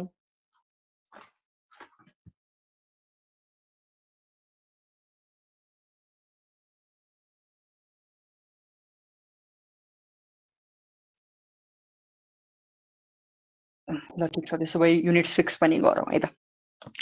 सो अहिलेसम्म हामीले युनिट 4 र 5 मा कुन तरिकाले आयौँ त भन्दाखेरि चाहिँ सुरुमा हामीले क्रिटिकल थिङ्किङको कुरा गऱ्यौँ, त्यसपछि रिजनिङको कुरा गऱ्यौँ, रिजनिङ पछाडि इन्टरप्रिटेसनको कुरा गऱ्यौँ, एजम्सन, कन्टेक्स्ट, यो सबै कुरा क्रेडिबिलिटीको कुरा गरिसके पछाडि युनिट 6 भनेको चाहिँ के हो त भन्दाखेरि हाम्रो एउटा सबै कुरा बुझिसके पछाडि अझै बुझ्न सजिलो भएको युनिट हो भनेर तपाईँहरूले बुझ्नु पर्यो है। सो क्रिटिकल थिङ्किङ अनि त्यस पछाडि जजिङ भनेर लेखेको छ। यो के कुराको जजिङको कुरा गरेको हो त भन्दाखेरि चाहिँ नि जजिङ the credibility of the sources skillfully भनेर यहाँ लेखेको पनि छ है। क्वेसन सोध्नु भएको कसैले? दाइ हजुर हजुर, त्यो के सरले हामीलाई लास्ट क्लास लिएको यो थिङ्किङ म्यापले ओभरअल त्यो समरीमा के लेख्ने हो भने त्यसलाई रिप्रेजेन्ट गर्छ भने चाहिँ के इक्जाममा लेख्दाखेरि पनि अझ तिमीले लेखेको कुरालाई इजिली रिप्रेजेन्टेड हुन्छ भन्नुभएको थियो होइन। सो यो हामीले क्रिटिकल थिङ्किङलाई चाहिँ अगाडि नै लेख्दा राम्रो हुन्छ कि लास्टमा, किनकि सरको नोटमा चाहिँ फेरि लास्टमा छ के क्रिटिकल थिङ्किङलाई कि थिङ्किङ म्यापलाई? थिङ्किङ म्यापलाई होइन, त्यो त तिमीले म्युट गर्दा हुन्छ। कस्तो नलेख्दा पनि कि अगाडि नै सुरुमै? होइन, लेख्नलाई नै सजेस्ट गर्छु म होइन, तर थिङ्किङ म्यापलाई चाहिँ सकेसम्म कि त मिडलमा कि त एन्डमा लेख्न भन्छु म चाहिँ, किनभने एउटा ब्याकग्राउन्ड लेभल अफ इन्फर्मेसन आइसके पछाडि चाहिँ यसको थिङ्किङ म्युट गरिदेऊ न आरती। सो यसको लजिक भनेको चाहिँ के हो त भन्दाखेरि तिमीले सुरुमा चाहिँ कुनै पनि कुरालाई अलिकति ब्याकग्राउन्ड इन्फर्मेसन दिन्छौ, 2-3 प्याराग्राफ्सको एउटा बल्क बनाउँछौ, अनि त्यो बनाइसके पछाडि चाहिँ अनि त्यस पछाडि यसको थिङ्किङ म्याप चाहिँ यो छ भनेर कि त मिडलतिर लेख्दा ठिक भयो कि त चाहिँ तिम्रो एन्डतिर लेख्दा ठिक भयो क्या। सुरुमा चाहिँ अलिकति सिनोप्सिसबाट आउने भयो। सिनोप्सिस भनेको पनि एक हिसाबले म्यापै त हो नि। अब सिनोप्सिसलाई तिमीहरूले कसरी लेख्छौ भन्ने कुरा हो। सिनोप्सिस लेख्ने पनि आफ्नै तरिका हुन्छ, त्यो एउटा प्रपर म्याप हो होइन। सिनोप्सिस आउँछ, केही प्याराग्राफ्सहरू लेख्छौँ, क्वेसनले मागेको कुराहरू लेख्छौँ, अनि त्यसलाई के गर्छौ त भन्दाखेरि थिङ्किङ म्याप यस्तो पनि छ है भनेर जोडेर अनि थिङ्किङ म्यापको इच पोइन्टलाई डिस्क्राइब गर्दै गयो भने त्यो एन्सर लामो पनि हुने भयो। सो म चाहिँ कि त मिडलमा सजेस्ट गर्छु सक्छौ भने चाहिँ, अनि त्यस पछाडि सक्दैनौ भने चाहिँ लास्टमा चाहिँ टु समराइज भन्ने, टु समराइज द एन्सर, अथवा चाहिँ भनौँ न टु समराइज यो कुरालाई चाहिँ नि यसलाई थिङ्किङ म्यापमा चाहिँ समराइज गरेको भनेर आफ्नो टक्क टक्क टक्क लेखिदिएर चाहिँ कन्क्लुजन गर्दा ठिक हुन्छ। सो अब कसरी त्यसलाई प्रिफर गर्छौ भन्ने कुरा चाहिँ हो, बुझ्यौ?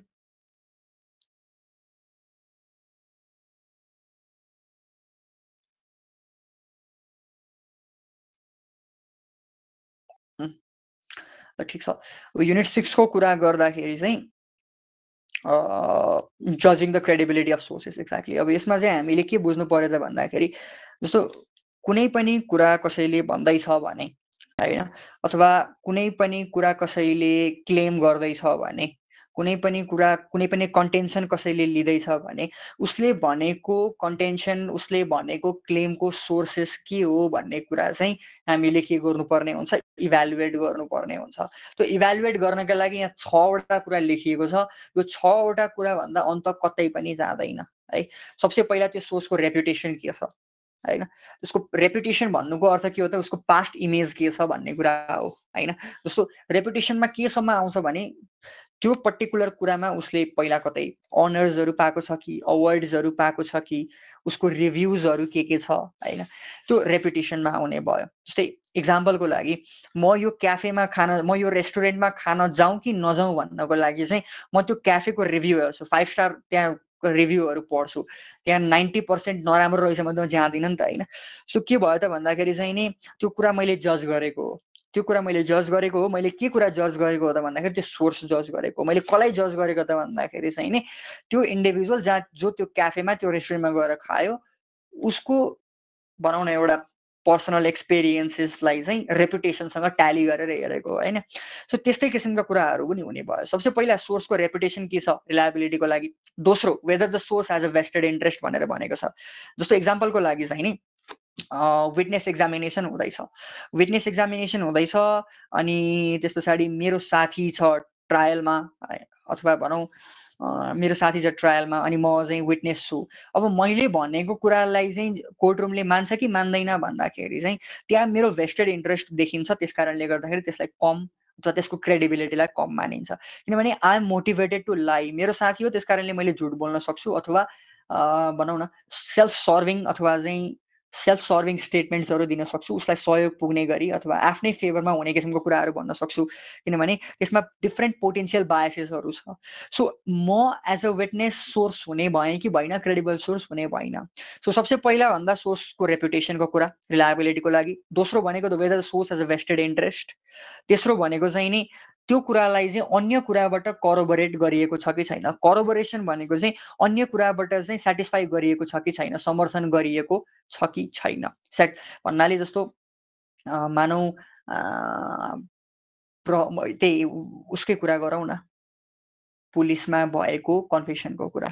जस्तो पुलिसमा भएको कन्फेसनमा चाहिँ के भनिरहेको छु भन्दाखेरि, एउटा मान्छेले के भनिरहेछ भन्दाखेरि मैले क्राइम गरेको हो भनेर भनिरहेछ हैन। अनि उसले क्राइम गरेको कुरा चाहिँ अन्य एभिडेन्सेसहरू, अन्य भनौँ न करोबोरेटिभ एभिडेन्सेसहरू, अन्य कुराहरूबाट, अन्य सर्कमस्टान्सेसहरूबाट प्रुभ भइरहेको छ भने, अन्य इन्डिपेन्डेन्ट सोर्सेसहरूबाट त्यो कुरा प्रुभ भइरहेको छ भने, चाहे त्यो विटनेस होस्, चाहे त्यो फिजिकल जस्तै चक्कुको कुरा किन नहोस्, चाहे त्यो सिसिटिभी फुटेजका कुराहरू किन नहोस् हैन, हो यो कुराहरूलाई चाहिँ नै के भइरहेछ, इन्डिपेन्डेन्ट सोर्सेसहरूबाट चाहिँ त्यो कुरा कोरोबोरेट भइरहेको छ भने त्यो के भयो त, त्यसको क्रेडिबिलिटी बढ्ने भयो। त्यसपछि सोर्सको चाहिँ रेलेभेन्ट एक्सपर्टाइज छ कि छैन, त्यो कुरामा ऊ दखल राख्ने मान्छे हो कि होइन हैन, ट्रेनिङ लिएको मान्छे हो कि होइन। जस्तै इक्जाम्पलको लागि चाहिँ कुनै सिग्नेचर चाहिँ यही मान्छेको हो भनेर पत्ता लगाउनु पर्ने हुन्छ, त्यो चाहिँ सक्कली हो कि नक्कली सिग्नेचर हो भन्ने कुरा, अथवा त्यो किर्ते हो कि होइन, अथवा भनौँ न त्यो नक्कली हो कि होइन भन्ने कुरा चाहिँ। अब त्यो कुराको लागि चाहिँ त्यही विषयमा दखल राख्ने मान्छेले चाहिँ त्यसलाई चाहिँ ओके यो ठिक छ अथवा यो ठिक छैन, अथवा चाहिँ भनौँ न यो सक्कली हो यो नक्कली हो, अथवा यो कागजात नक्कली हो यो सक्कली हो भनेर भनिदिन्छ भने त्यो के भयो त, उसको एक्सपर्टाइजलाई त्यहाँ हेरिन्छ र यदि त्यो विषयमा ऊ एक्सपर्ट छ भने त्यो के हुने भयो त, त्यसको रेलेभेन्सी बढ्ने भयो अथवा त्यसको क्रेडिबिलिटी बढ्ने भयो। भनेको हामीले बुझ्नुपर्ने कुरा चाहिँ के हो त भन्दाखेरि, हामीले कुनै पनि कुरालाई सिधा नजरले हेर्दैनौँ, हामी डिरेक्टली त्यो कुरालाई हेर्दैनौँ, त्यसको सोर्सेसलाई हेर्छौँ।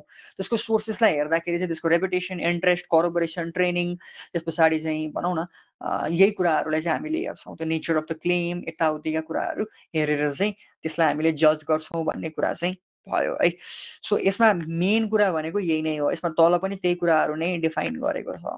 तपाईँले हेर्नुभयो भने 1 2 जस्तै अब यसलाई म 1 र 2 गर्दै एक एक गरी व्याख्या नै गर्छु। जस्तो सबसे पहिला do they have the relevant expertise भनेको छ, भनेको उसँग त्यो विषयको फर्मल कुनै क्वालिफिकेसन छ कि छैन, अथवा त्यसमा उसले कुनै ट्रेनिङ लिएको छ कि छैन, उसको केही सिग्निफिकेन्ट अमाउन्ट अफ एक्सपिरियन्स छ कि छैन भन्ने कुरा हेरिने भयो एउटा। दोस्रो भनेको चाहिँ के त भन्दाखेरि, यो कुरा चाहिँ अलिकति ट्रिकी छ। जस्तै do they have ability to observe accurately भनेर भनेको छ। जस्तै एउटा विटनेस छ, विटनेसले रातिको 12 बजे चाहिँ मैले फलानु मान्छेले मारेको देखेको हो भनेर भनिरहेको छ भने, अब यहाँनिर के हुने भयो त भन्दाखेरि चाहिँ नि के पोसिबिलिटी हुनसक्छ अथवा के क्रेडिबिलिटीमा क्वेसन उठ्न सक्छ त भन्दाखेरि चाहिँ, जस्तो कति टाढा थियो ऊ त्यो क्राइम भएको ठाउँबाट, त्यो इन्सिडेन्ट भएको ठाउँबाट कति टाढा थियो, अनि त्यो रातिको समयमा उसको क्लियरली त्यही मान्छेले मारेको हो भन्न सकिने गरी उसको आइसाइट थियो कि थिएन हैन। हो यो कुराहरूलाई चाहिँ नि कन्सिडर गरिन्छ। त्यो दोस्रो कुरा भयो। भनेको do they have ability to observe accurately भन्ने कुरा चाहिँ दोस्रो भयो है। तेस्रो भनेको चाहिँ त्यही रेपुटेसनका कुराहरू भयो, भेस्टेड इन्ट्रेस्टका कुराहरू हो। त्यही कुरालाई तलपट्टि चाहिँ अलिकति एक्जाम्पल दिएर चाहिँ त्यसलाई एक्सप्लेन गरेको छ। त्यो कुरालाई तपाईँहरूले हेर्न सक्नुहुन्छ। ठिक छ। अब यहाँ पनि थिङ्किङ म्याप छ। अघि आरतीले सोधेको क्वेसन जसरी नै, अब यसलाई बिचतिर लेख्नुभयो भने फाइदा के हुन्छ त भन्दाखेरि चाहिँ, जस्तो क्वेसन अबाउट पर्सन भन्ने, त्यस पछाडि त्यसलाई अन्डरलाइन गरिदिने अनि त्यसलाई मजाले एक्सप्लेन गरिदिने। क्वेसन अबाउट द सर्कमस्टान्स भन्ने, त्यसलाई अन्डरलाइन गरिदिने। क्वेसन अबाउट द जस्टिफिकेसन भन्ने, त्यसलाई गरिदिने हैन। त्यस पछाडि इज करोबोरेसन भन्ने अन्डरलाइन गर्ने अनि त्यसलाई एक्सप्लेन गरिदिने। यति गऱ्यो भने के हुन्छ त भन्दाखेरि एन्सर अलिकति लम्बिन्छ, बल्की हुन्छ भन्ने कुरा भयो। ठिक छ। यो चाहिँ 6.1 को कुरा भयो। त्यो चाहिँ जजिङ the credibility of the sources skillfully भन्ने कुरा भयो। त्यसपछि evaluating the inferences, deductive validity and other grounds भनेर छ। अब यसमा चाहिँ के बुझ्नु पर्यो त भन्दाखेरि, हामीले फर्स्ट सेमेस्टरमा पनि इन्डक्टिभ रिजनिङ र डिडक्टिभ रिजनिङ भनेर पढेको छौँ होइन। अब यसमा पनि त्यही कुराहरू नै आउने हो। जस्तो डिडक्टिभ रिजनिङको कुरा गर्दाखेरि चाहिँ यसमा जेनरल कुनै प्रिमाइसबाट चाहिँ हामी स्पेसिफिक ग्राउन्ड्समा आउँछौँ। इन्डक्टिभ रिजनिङको कुरा गर्दाखेरिको अवस्थामा हामी कुनै स्पेसिफिक इन्स्टान्सबाट त्यसलाई जेनरलाइज गर्नेतर्फ लाग्छौँ। सो हाम्रो यहाँनिर 6.2 ले मागेको कुरा चाहिँ के हो त भन्दाखेरि चाहिँ जस्तो कुनै पनि डिडक्टिभ रिजनिङमा गरेको कुराको भ्यालिडिटी कति हुन्छ र इन्डक्टिभ रिजनिङमा गरेको भ्यालिडिटी कति हुन्छ भन्ने कुरा भयो होइन। सो डिडक्टिभ भ्यालिडिटी र इन्डक्टिभ भ्यालिडिटी चाहिँ भन्दैन, भन्न चाहिँ इन्डक्टिभ रिजनिङ नै भन्छ। किन भन्छ त भन्दाखेरि डिडक्टिभ रिजनिङलाई चाहिँ कम्पेरिटिभली र बढी चाहिँ के गरिन्छ, भ्यालिड मानिन्छ in comparison to the inductive reasoning भन्ने कुरा चाहिँ बुझ्नु पर्यो है। सो दोस्रो त्यो अलिकति एकछिनमा आउँछ, म तपाईँहरूलाई बुझाउँछु त्यो कुरा। सबसे पहिला इन्फेरेन्सेस भनेको चाहिँ के हो भन्ने कुरा चाहिँ हामीले बुझ्नु पर्यो। जस्तो इन्फेरेन्सेस भनेको चाहिँ के हो त भन्दाखेरि चाहिँ हामीले कुनै पनि कुराबाट, कुनै पनि इन्सिडेन्टबाट होइन, अथवा कुनै पनि कन्टेक्स्टबाट चाहिँ केही कुरा के गर्छौँ त भन्दाखेरि एक्सट्र्याक्ट गर्छौँ, केही कुरा बुझ्छौँ, एज अ कन्क्लुजनको तरिकाले बुझ्छौँ, तर त्यो कन्क्लुजन नै हुँदैन। So what is the difference between the inference and conclusion भन्ने कुरा हो। इन्फेरेन्स भनेको चाहिँ के हो त भन्दाखेरि चाहिँ हामी त्यो कुरा कन्क्लुजन हुन सक्छ होइन, अथवा त्यो कन्क्लुजन हुन सक्छ भन्ने प्रोबेबिलिटी र पोसिबिलिटीमा लिन्छौँ भने कन्क्लुजन भनेको चाहिँ के हो त भन्दाखेरि जुन कुरा टेस्टेड हुन्छ, जुन कुरा एक्सपेरिमेन्टेड हुन्छ होइन, त्यो कुरालाई चाहिँ हामीले के भन्ने भयौँ, इन्फेरेन्सेस र कन्क्लुजनको डिफ्रेन्सेसमा राख्ने भयो। जस्तो यहीँनिर लेखेको छ, जस्तो Mary is a new born human baby. यो भन्नुको अर्थ के हो त भन्दाखेरि यसको हामी यसबाट के इन्फर गर्न सक्छौँ, हामी यसबाट के कुरा, एउटा के निष्कर्षमा निस्किन सक्छौँ त भन्दाखेरि उसले आफै हिँड्न सक्दिन, उसले बोल्न सक्दिन, उसले आफै खान सक्दिन होइन। त्यो भनेको के भयो त भन्दाखेरि इन्फेरेन्स भनेको चाहिँ के हो त भन्दा कुनै पनि एउटा प्रिमाइस हुन्छ, कुनै पनि एउटा आइडिया हुन्छ, कुनै पनि एउटा कन्टेक्स्ट हुन्छ, त्यो कन्टेक्स्टलाई कन्क्लुजनसँग कनेक्ट गराउने काम चाहिँ केले गर्छ त, इन्फेरेन्सले गर्छ। र इन्फेरेन्स र कन्क्लुजनको डिफरेन्स चाहिँ मैले तपाईँहरूलाई भनि नै हालेँ होइन। सो अब अर्को कुरा आउँछ, डिडक्टिभ भ्यालिडिटीको कुरा आउँछ। डिडक्टिभ भ्यालिडिटी भनेको चाहिँ के हो त भन्दाखेरि चाहिँ डिडक्टिभ भ्यालिडिटीमा दुईटा कुरा हुन्छ। जस्तो डिडक्टिभ भ्यालिडिटीको लागि यदि चाहिँ पहिलो प्रिमाइस ट्रु छ भने, यदि पहिलो प्रिमाइस र दोस्रो प्रिमाइस नै ट्रु छ भने कन्क्लुजन पनि ट्रु हुन्छ भन्ने कुरा चाहिँ डिडक्टिभ भ्यालिडिटी भयो क्या। जस्तै इक्जाम्पलको लागि चाहिँ नि सबैतिर युज भइरहने इक्जाम्पल, जस्तै अल ह्युमन्स आर मोर्टल भन्यो, अनि त्यस पछाडि सोक्रेट्स इज अ ह्युमन भन्यो, अनि त्यस पछाडि यसको कन्क्लुजन के भयो त भन्दाखेरि चाहिँ नि सोक्रेट्स पनि मोर्टल छ, सोक्रेट्स पनि मर्छ भन्ने कुरा भयो नि त होइन। सो यो भनेको चाहिँ के भयो त, डिडक्टिभ रिजनिङमा जेनरलदेखि स्पेसिफिक जाने भएको कारणले गर्दा, एउटा जेनरल कुराबाट स्पेसिफिकमा आउने भएको कारणले गर्दाखेरि चाहिँ यो चाहिँ यदि दुईटा प्रिमाइसेसहरू ट्रु छ भने कन्क्लुजन फल्स चाहिँ हुँदैन भन्ने कुरा चाहिँ यसको कुरा भयो। त्यस कारणले त्यसलाई चाहिँ डिडक्टिभली भ्यालिड अथवा डिडक्टिभ भ्यालिडिटीको कुरा चाहिँ गरिएको हो। जस्तो डिडक्टिभ भ्यालिडिटीमा केही प्याटर्न्स अफ आर्गुमेन्टहरू हुन्छ, त्यो दुईटा प्याटर्न अफ आर्गुमेन्ट, सरी तिनवटा प्याटर्न अफ आर्गुमेन्ट चाहिँ तपाईँहरूले हेर्नुपर्ने हुन्छ। त्यो 5 नम्बरमा जुन कुरा लेखेको छ, deductive validity and patterns of argument भनेर। So deductive validity and patterns of आर्गुमेन्टमा तिनवटा कुरा, जस्तै यहाँनिर के लेखेको छ, सबसे पहिला यो तिनवटा फर्मुला जसरी नै याद गर्नुपर्छ। जस्तै if A then B, B then C, C then D, A then D. जस्तै A equals to B, B equals to C, C equals to D भन्यो भने ए इक्वल्स टु डी भने जस्तो क्या। त्यो चाहिँ के भयो त, डिडक्टिभ भ्यालिडिटीमा आउने प्याटर्न अफ आर्गुमेन्टको पहिलो कुरा चाहिँ यो भयो। त्यसपछि अर्को कुरा चाहिँ के छ त भन्दाखेरि यदि ए इज इक्वल्स टु बी छ र यदि ए ट्रु छ भने बी पनि ट्रु हुन्छ भन्ने कुरा चाहिँ भयो। सो यसमा चाहिँ लेखेको छ एफर्मिङ द एन्टिसिडेन्ट्स भन्छ यसलाई होइन। त्यस पछाडि अर्को के छ त भन्दाखेरि यदि ए र बी छ अनि बी फल्स छ भने चाहिँ ए पनि फल्स हुन्छ भन्ने कुरा चाहिँ डिनाइङ द कन्सिक्वेन्ट हो भनेर त्यहाँनिर लेखेको छ। सो यो भनेको डिडक्टिभ भ्यालिडिटीमा आउने तिनवटा कुराहरू हो, तिनवटा प्याटर्नहरू हो। तिनवटा प्याटर्नमा के याद राख्नु पर्यो त, A equals to B, B equals to C, C equals to D छ भने ए इक्वल्स टु डी हुन्छ भन्ने कुराहरू भयो। अर्को भनेको चाहिँ यदि ए र बी छ र ए ट्रु छ भने बी पनि ट्रु हुन्छ, र अर्को भनेको चाहिँ के हो त भन्दाखेरि ए र बीमा बी फल्स छ भने ए पनि फल्स हुन्छ भन्ने कुरा भयो। सो त्यो भनेको चाहिँ के हो त, तिनवटा प्याटर्न अफ डिडक्टिभ आर्गुमेन्ट हो भनेर चाहिँ तपाईँहरूले बुझ्नु पर्यो 6.2 मा चाहिँ। ठिक छ। त्यसपछि 6.3 छ, 6.3 मा चाहिँ अब त्यो इन्फरेन्सेस भनेको के थाहा भइसके पछाडि इभ्यालुएट त गर्नु पर्यो। त्यो इभ्यालुएट गर्ने जुन तरिका छ त्यो इभ्यालुएट गर्ने तरिका हरेकमा लगभग सेम सिमिलर छ हैन। अब यो इन्फरेन्सेसलाई चाहिँ हामीले कसरी इभ्यालुएट गर्छौँ भन्ने कुरा चाहिँ हामी त्यो थिङ्किङ म्यापमा लेटर अन डिस्कस गर्छौँ। तर एजम्सनको पहिलो टाइप, दुईटा टाइप हुन्छ, यसलाई टाइपोलोजी गरेर छुट्याउने नै हो भने। जस्तो एउटा चाहिँ हुन त एजम्सनको भेरी नेचर भनेको नै इम्प्लिसिट हो हैन। सबसे पहिला इम्प्लिसिट एजम्सन भयो। त्यो अघिदेखि मैले भन्दै आइरहेको कुरा के हो त भन्दाखेरि कुनै पनि कुरा चाहिँ त्यसको अन्डरलाइन त्यसले भन्न खोजेको कुरा के छ, त्यसको भ्याल्यु के छ भन्ने कुरा भयो। एउटा चाहिँ इम्प्लिसिट एजम्सन, लेख्नको लागि एक्सप्लिसिट भनेर लेख्दा पनि भयो, तर त्यो एक्सेप्ट गरेरै लेखिदिने। एजम्सनको भेरी नेचर नै के हो त भन्दाखेरि इम्प्लिसिट हो भनेर हैन। दोस्रो भनेको चाहिँ के छ भन्दाखेरि यो हामीले अघि भर्खर भनेको कुरा, डिडक्टिभली भ्यालिडको कुरा।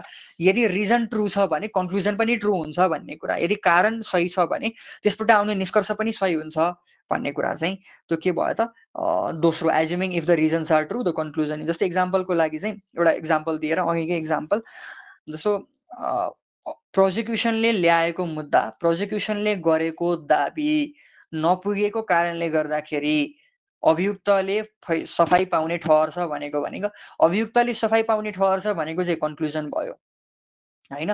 दाबी नपुगेकोले भन्ने चाहिँ रिजन भयो। अनि यसभित्रको अजम्सन भनेको चाहिँ के हो त भन्दाखेरि एभिडेन्स पुगेन होला, सफिसियन्ट करोबोरेसन भएन होला, विटनेस टेस्टिमोनीले पनि त्यो कुराहरूलाई सजेस्ट गरेन होला हैन। भनेको त्यसको अन्डरलाइन एजम्सन्सहरू चाहिँ त्यो हुने भयो। सो तीनटा कुरा, एजम्सनको कुरा, त्यस पछाडि कन्क्लुजनको कुरा र रिजनको कुरा चाहिँ यसरी इन्टरप्ले गर्छ भन्ने कुरा चाहिँ तपाईहरुले बुझ्नुपर्ने हुन्छ। बाँकी भनेको चाहिँ अब यहाँ मैले अघि जुन भनेको थिएँ इन्फरेन्सलाई कसरी इभ्यालुएट गर्ने त। जस्तो मैले केही कुरा इन्फर गरिरहेको छु केही कुराबाट, तर त्यो सही पनि हुनसक्छ, त्यो कुरा गलत पनि हुनसक्छ हैन।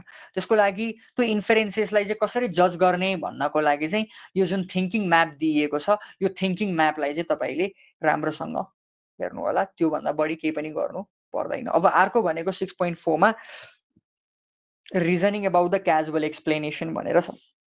क्याजुअल एक्सप्लेनेसन भनेको चाहिँ के हो त भन्दाखेरि चाहिँ जस्तो कुनै पनि स्टेट अफ अफेयर्स बुझाउनको लागि चाहिँ क्याजुअल एक्सप्लेनेसन एकदमै चाहिन्छ। जस्तो एक्जाम्पलको लागि यो भयो, त्यस कारणले यो भएको कारणले गर्दाखेरि यो भयो हैन। भनेको एउटा कज भयो, कज एन्ड एक्सन भनेर भन्छ नि। सो कज एन्ड एक्सन बुझाउनको लागि चाहिँ क्याजुअल एक्सप्लेनेसन चाहिँ युज गरिन्छ भनेर चाहिँ तपाईहरुले बुझ्नुपर्ने हुन्छ। सो कुनै पनि कुरामा कज एन्ड एक्सन बुझाउनु पर्यो भने त्यो प्याटर्न अफ रिजनिङ, जुन प्याटर्न अफ रिजनिङ युज गरिन्छ त्यो नै क्याजुअल एक्सप्लेनेसन भयो। त्यसको लागि केही कुराहरू चाहिन्छ। जस्तो के कुराहरू ध्यान दिनुपर्छ भन्दाखेरि तिमीले के कुरा एक्सप्लेन गर्न खोजिरहेको हो हैन, त्यसको एउटै मात्र एक्सप्लेनेसन छ कि त्यसको मल्टिपल एक्सप्लेनेसन्सहरू छ। त्यो एक्सप्लेनेसनलाई सपोर्ट गर्नको लागि तिमीसँग के एभिडेन्सेसहरू छ, अथवा त्यसलाई खण्डन गर्नको लागि तिमीसँग के एभिडेन्सेसहरू छ हैन। अनि त्यस पछाडि त्यो एक्सप्लेनेसनहरू मध्येबाट पनि बेस्ट कुन छ, वाट फिट्स द बेस्ट हैन, त्यो कुरालाई चाहिँ हामीले क्याजुअल एक्सप्लेनेसन गर्ने बेलामा चाहिँ ध्यान दिनुपर्छ भनेर भनेको छ। अनि क्याजुअल एक्सप्लेनेसन गर्ने बेलामा चाहिँ एकदमै कमन फल्ट हुने के भनेर यहाँ लेखेको छ त भन्दाखेरि डिफ्रेन्ट पोसिबिलिटिजहरू। जस्तो दुईटा कन्डिसन हुन्छ क्याजुअल एक्सप्लेनेसनमा है, त्यो तपाईहरुले याद राख्नुपर्ने हुन्छ। सबसे पहिलो कन्डिसन भनेको चाहिँ के हो त भन्दाखेरि चाहिँ नि नर्मल्ली एकदम कुनै एउटा यस्तो कुराहरू हुन्छ जस्तो जुन इजिली आइडेन्टिफाइएबल हुन्छ, यो भयो त्यो कारणले गर्दाखेरि यो भयो भन्ने हुन्छ। दोस्रो चाहिँ के हुन्छ त भन्दाखेरि चाहिँ अलिकति लेस क्याजुअल हुन्छ, भनेको अलिकति कम्प्लेक्स हुन्छ हैन। त्यो कम्प्लेक्स हुन्छ भन्नुको अर्थ के हो त भन्दाखेरि त्यसमा डिफ्रेन्ट पोसिबिलिटिजहरू देखा परेको हुन्छ। सो कुनै पनि एक्सन हुनको लागि चाहिँ एउटै मात्रै कज छैन भने एउटा कज थाहा पाउने बित्तिकै जम्प गर्नु भएन हैन। त्यो एउटा कुरा भयो। भनेको के हो त भन्दाखेरि डिफ्रेन्ट पोसिबिलिटिजहरू के छ त्यो एक्सन हुनको लागि, डिफ्रेन्ट कजेसहरू के छ त्यसलाई आइडेन्टिफाई नगरिकन जम्प गर्नु भएन, इमिडिएट डिसिजन गर्नु भएन भन्ने कुरा चाहिँ त्यो भयो हैन। त्यो चाहिँ के भयो, हाम्रो कमन फल्टको कुरा गरेको छ क्याजुअल एक्सप्लेनेसनमा हैन। सो क्याजुअल एक्सप्लेनेसनको पनि थिङ्किङ म्यापको कुरा गर्दाखेरि चाहिँ जस्तो त्यसमा पोसिबिलिटी के छ हैन, त्यस पछाडि चाहिँ तिमीसँग अलरेडी के फ्याक्ट्स छ अथवा तिमीसँग अलरेडी के एभिडेन्सेसहरू छ हैन। अनि कुन चाहिँ एभिडेन्सेस चाहिँ बढी सजेस्टिभ छ भनेको डिफ्रेन्ट अल्टरनेटिभ्सहरूलाई तिमीले के गर्छौ चेक गर्छौ, त्यस पछाडि चाहिँ तिम्रो एक्सप्लेनेसनसँग केले सेटिस्फाई गर्छ, तिम्रो हाइपोथेसिससँग केले सेटिस्फाई गर्छ भन्ने कुराहरू हेर्छौ, अनि त्यस पछाडि बल्ल त्यसलाई के गर्छौ एक्सप्लेन गर्छौ by the means of casual explanation भयो, the language of casual explanation. जस्तो अघि नै हामीले द ल्याङ्ग्वेज अफ रिजनिङ भनेर पढेका थियौँ। So the language of casual explanation भित्र बिकज, द्याट इज वाइ, होइन, the theory says, the facts, अब क्याजुअल रिलेसन देखाउनको लागि चाहिँ यो कुराहरू प्रयोग गरिन्छ क्याजुअल एक्सप्लेनेसनको लागि भन्ने कुरा चाहिँ त्यहाँनिर भएको एक्जाम्पल्सहरू हेरेर चाहिँ तपाईँहरूले आइडेन्टिफाई गर्नु पर्यो। सो 20 मार्क्समा आउन सक्ने अर्को क्वेसन भनेको चाहिँ 6.5 भयो, डिसिजन मेकिङको कुरा। सो डिसिजन मेकिङलाई मैले सुरुदेखि नै भनिरहेको थिएँ नि होइन, जस्तो डिसिजन मेकिङलाई चाहिँ एउटा रिफ्लेक्टिभ थिङ्किङको पर्सपेक्टिभबाट पनि हामीले के गर्न सक्छौँ, त्यसलाई एक्सप्लेन गर्न सक्छौँ। रिफ्लेक्टिभ थिङ्किङ भनेको चाहिँ कस्तो भन्दाखेरि सायद हामीले एडवर्ड ग्लाजरको डेफिनेसनमा पनि पढेको थियौँ। क्रिटिकल थिङ्किङ भनेको एउटा मान्छेको लाइफमा अथवा चाहिँ उसले एक्सपिरियन्स गर्ने कुरामा चाहिँ भनौँ न आउने प्रब्लम, उसले इन्काउन्टर गर्ने कन्फ्रन्ट गर्ने प्रब्लममा उसको पोजिटिभ एटिच्युड हुनुपर्छ, ह्यास डिसिजन गर्नु हुँदैन भन्ने कुरा हामीले गरेको थियौँ नि।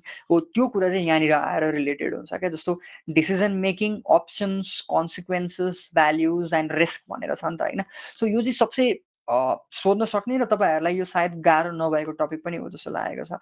सो यसमा चाहिँ के कुराहरू हेर्ने भनेर म भनिदिन्छु, यसमा बुझ्नु भएन भने चाहिँ तपाईँहरूले मलाई क्वेसन सोध्न सक्नुहुन्छ है। सो सबसे पहिला चाहिँ के भनेको छ त, हामीले डिसिजन मेकिङ गर्दाखेरि चाहिँ सबसे बढी गर्ने गल्ती चाहिँ के हो त भन्दाखेरि चाहिँ ध्यान नदिएको हुनसक्छ होइन, अन्य विकल्पहरू नसोचेको, अथवा यसमा यो कुराहरू पनि थियो भन्ने थाहा हुँदाहुँदै पनि अथवा त्यसलाई नजरअन्दाज गरेको, अथवा यसमा अलिकति बढी इन्फर्मेसन लिनुपर्ने थियो त्यो नलिएको कुराहरू, यसमा मेरो इमोसनल बायस थियो भन्ने कुरा, मलाई अरू कसैले भनेको कुरा मैले गरेँ होइन, मनको कुरा सुने दिमागको कुरा सुनिनँ, अथवा दिमागको कुरा सुने मनको कुरा सुनिनँ होइन। सो यस्तो कुराहरू के हो त भन्दाखेरि चाहिँ हाम्रो डिसिजन मेकिङलाई फ्लफुल बनाउने कुराहरू हो भनेर चाहिँ तपाईँहरूले बुझ्नु पर्यो। यो कुराहरू भयो। सो यो कुरालाई कसरी भनौँ न रेजिस्ट गर्ने भन्ने कुरा नै डिसिजन मेकिङको अप्सन्सहरू हो होइन। सो अब एक्जाममा सोध्न सक्ने भनेको what are the good models of the decision making भनेरै हो। सो यहाँनिर ABCD भनेर जुन भनेको छ नि, यसलाई तपाईँले जसरी पनि बुझ्न सक्नुहुन्छ। एउटा यसलाई एक्जाममा लेख्दाखेरि चाहिँ एउटा एक्जाम्पल दिएर राम्रोसँग लेख्ने होइन। जस्तै be clear why the decision is necessary होइन। जस्तो तिमीले कुनै डिसिजन लिँदैछौ भने होइन, केही कुरा गर्नको लागि डिसिजन लिँदैछौ भने तिमी आफू त क्लियर हुनु पर्यो नि त कम्तीमा होइन, तिम्रो आफ्नो सेल्फ अवेरनेस हुनु पर्यो नि त। त्यो सेल्फ अवेरनेस हुनु पर्यो, म यो निर्णय किन लिइरहेको छु होइन, मैले यो निर्णय लिन जरुरत छ कि छैन होइन। जस्तै इक्जाम्पलको लागि ल बनाउनको लागि पनि, कानुन बनाउनको लागि पनि यो कानुन अहिले नै आउन नेसेसरी छ कि छैन भन्ने कुरा त सुरुमा के हुन्छ, डिसिजन मेकिङको सबसे पहिला नै के हो त भन्दाखेरि त्यो कुरा हो नि त होइन। भनेको त्यसको अहिले इमिडिएट अर्जेन्सी छ कि छैन यो कुराहरू हेरिन्छ, त्यसको कन्टेक्स्टहरू हेरिन्छ। सो सबसे पहिलो भनेको be clear why the decision is necessary होइन। त्यस पछाडि प्रब्लम के हो, तिम्रो अब्जेक्टिभ के हो, तिम्रो पर्पस के हो, तिमी के कुरा खोजिरहेछौ भन्ने कुराहरू भयो नि त होइन। अब त्यसको पोसिबल अल्टरनेटिभ छ कि छैन, पोसिबल अल्टरनेटिभ छ कि छैन, अथवा अल्टरनेटिभ छ तर रिजनेबल अल्टरनेटिभ हो कि होइन होइन, अथवा अल्टरनेटिभ छ तर आफूलाई फाइदा हुने अल्टरनेटिभ हो कि होइन होइन। त्यसपछि यदि त्यो अल्टरनेटिभमा जाने हो भने त्यसको कन्सिक्वेन्सेस के, र त्यसको अल्टरनेटिभमा नजाने हो भने त्यसको कन्सिक्वेन्सेस के होइन। हो यो कुराहरूलाई चाहिँ जुन ABCD राखेर भनेको छ नि, त्यस पछाडि त्यसको कन्सिक्वेन्सेस, जुन कन्सिक्वेन्सेस आउँछ त्यो कन्सिक्वेन्सेसलाई मैले अपनाउन सक्छु कि सक्दिनँ पछि होइन, त्यो चाहिँ डिजायरेबल छ कि अनडिजायरेबल छ मेरो लागि, अथवा त्यसबाट आउने भनौँ न लसहरू अथवा त्यसबाट आउने सिरियसनेसहरूलाई चाहिँ म लिन तयार छु कि छैन होइन। जस्तै कुनै इन्भेस्टमेन्ट मैले गर्दैछु, अब त्यो इन्भेस्टमेन्ट गर्ने कि जागिर खाने भन्ने कुरामा चाहिँ नि, अब मैले इन्भेस्टमेन्ट गर्ने भनेर मैले डिसिजन मेक गरेँ भने अब मेरो त्यहाँनिर प्रपर थट के भइसकेको हुनुपर्छ, म स्ट्रङ के कुरामा भइसकेको हुनुपर्छ भन्दाखेरि यदि त्यो कुराबाट मलाई लस भयो भने पनि होइन, अथवा त्यो कुराको रिस्कलाई चाहिँ मैले के गर्नुपर्छ, फोर्सेबल गर्नुपर्छ, अथवा पूर्व अनुमान अथवा पहिले देखिसकेको हुनुपर्छ भन्ने कुरा भयो। सो डिसिजन मेकिङमा त्यस पछाडि फाइनल भनेको चाहिँ नि त्यो मोरल र एथिकल कमिटमेन्ट्सको कुराहरू पनि भयो। सो मेन यसको थिङ्किङ म्याप भनेको यही पनि लेखेको छ, के कुराले चाहिँ मेरो डिसिजनलाई चाहिँ नेसेसरी बनाउँछ होइन।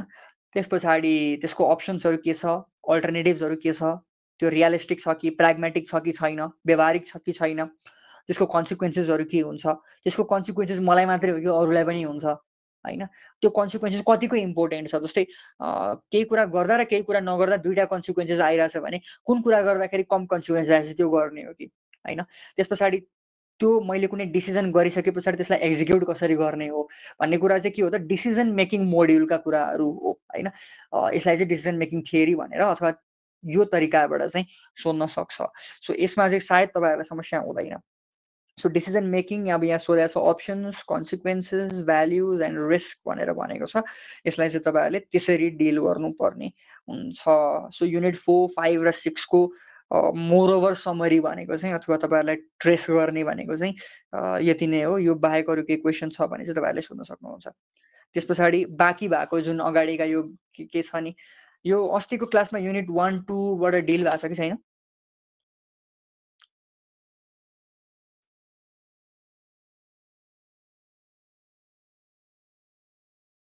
छैन। अब त्यो आज नै त्यसलाई चाहिँ नगरौँ, क्रिटिकल थिङ्किङको अन्डरस्ट्यान्डिङ नै गरौँ गर्न चाहिँ। तर त्यसमा क्लासेस चाहिन्छ कि चाहिँदैन तपाईँलाई? यो अझ यो नेगोसिएसनका कुरा होइन, नेगोसिएसनको कुराहरू एकदम सोधिरहेको हुन्छ। त्यस पछाडि मेन भनेको चाहिँ यो जुन माथिको छ नि प्रोफेसनल इङ्ग्लिस इन युज अनि त्यस पछाडि युनिट 1 र 2 बाट 20 मार्क्समा धेरै क्वेसनहरू आइरहेको देखिन्छ। सो यो कुरामा यो छुट्टै क्लास लिनुपर्छ कि पर्दैन यसको?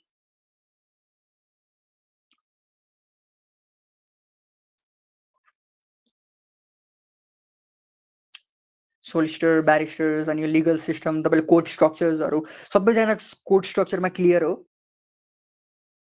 US court structure, Indian court structure, code structure पनि एउटा क्लास लिनुपर्छ र लिगल सिस्टमको बारेमा पनि सरी द कोर्ट सिस्टमको बारेमा पनि त्यही क्लास लिनुपर्छ दादा।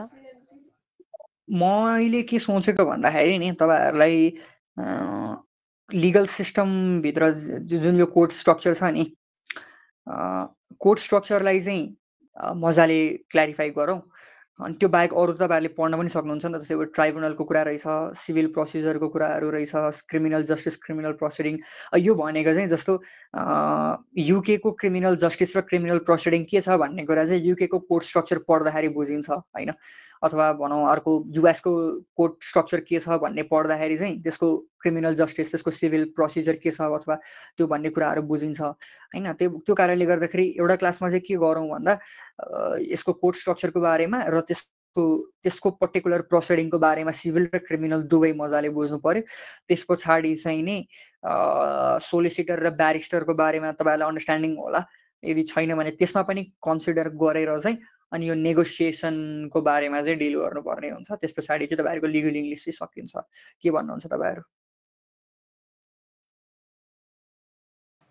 यस्तै गरौँ। तर युनिट 2 को जुन फर्मिङ कन्ट्र्याक्ट 1 र फर्मेसन अफ अ कन्ट्र्याक्ट 2 छ त्यसमा कस्तो खालको क्वेसन आउँछ? किनकि के आउँदैन हल्का यस बारेमा भनिदिनुहुन्थ्यो। द कमर्सियलाइज लिजेस छ नि 2.567।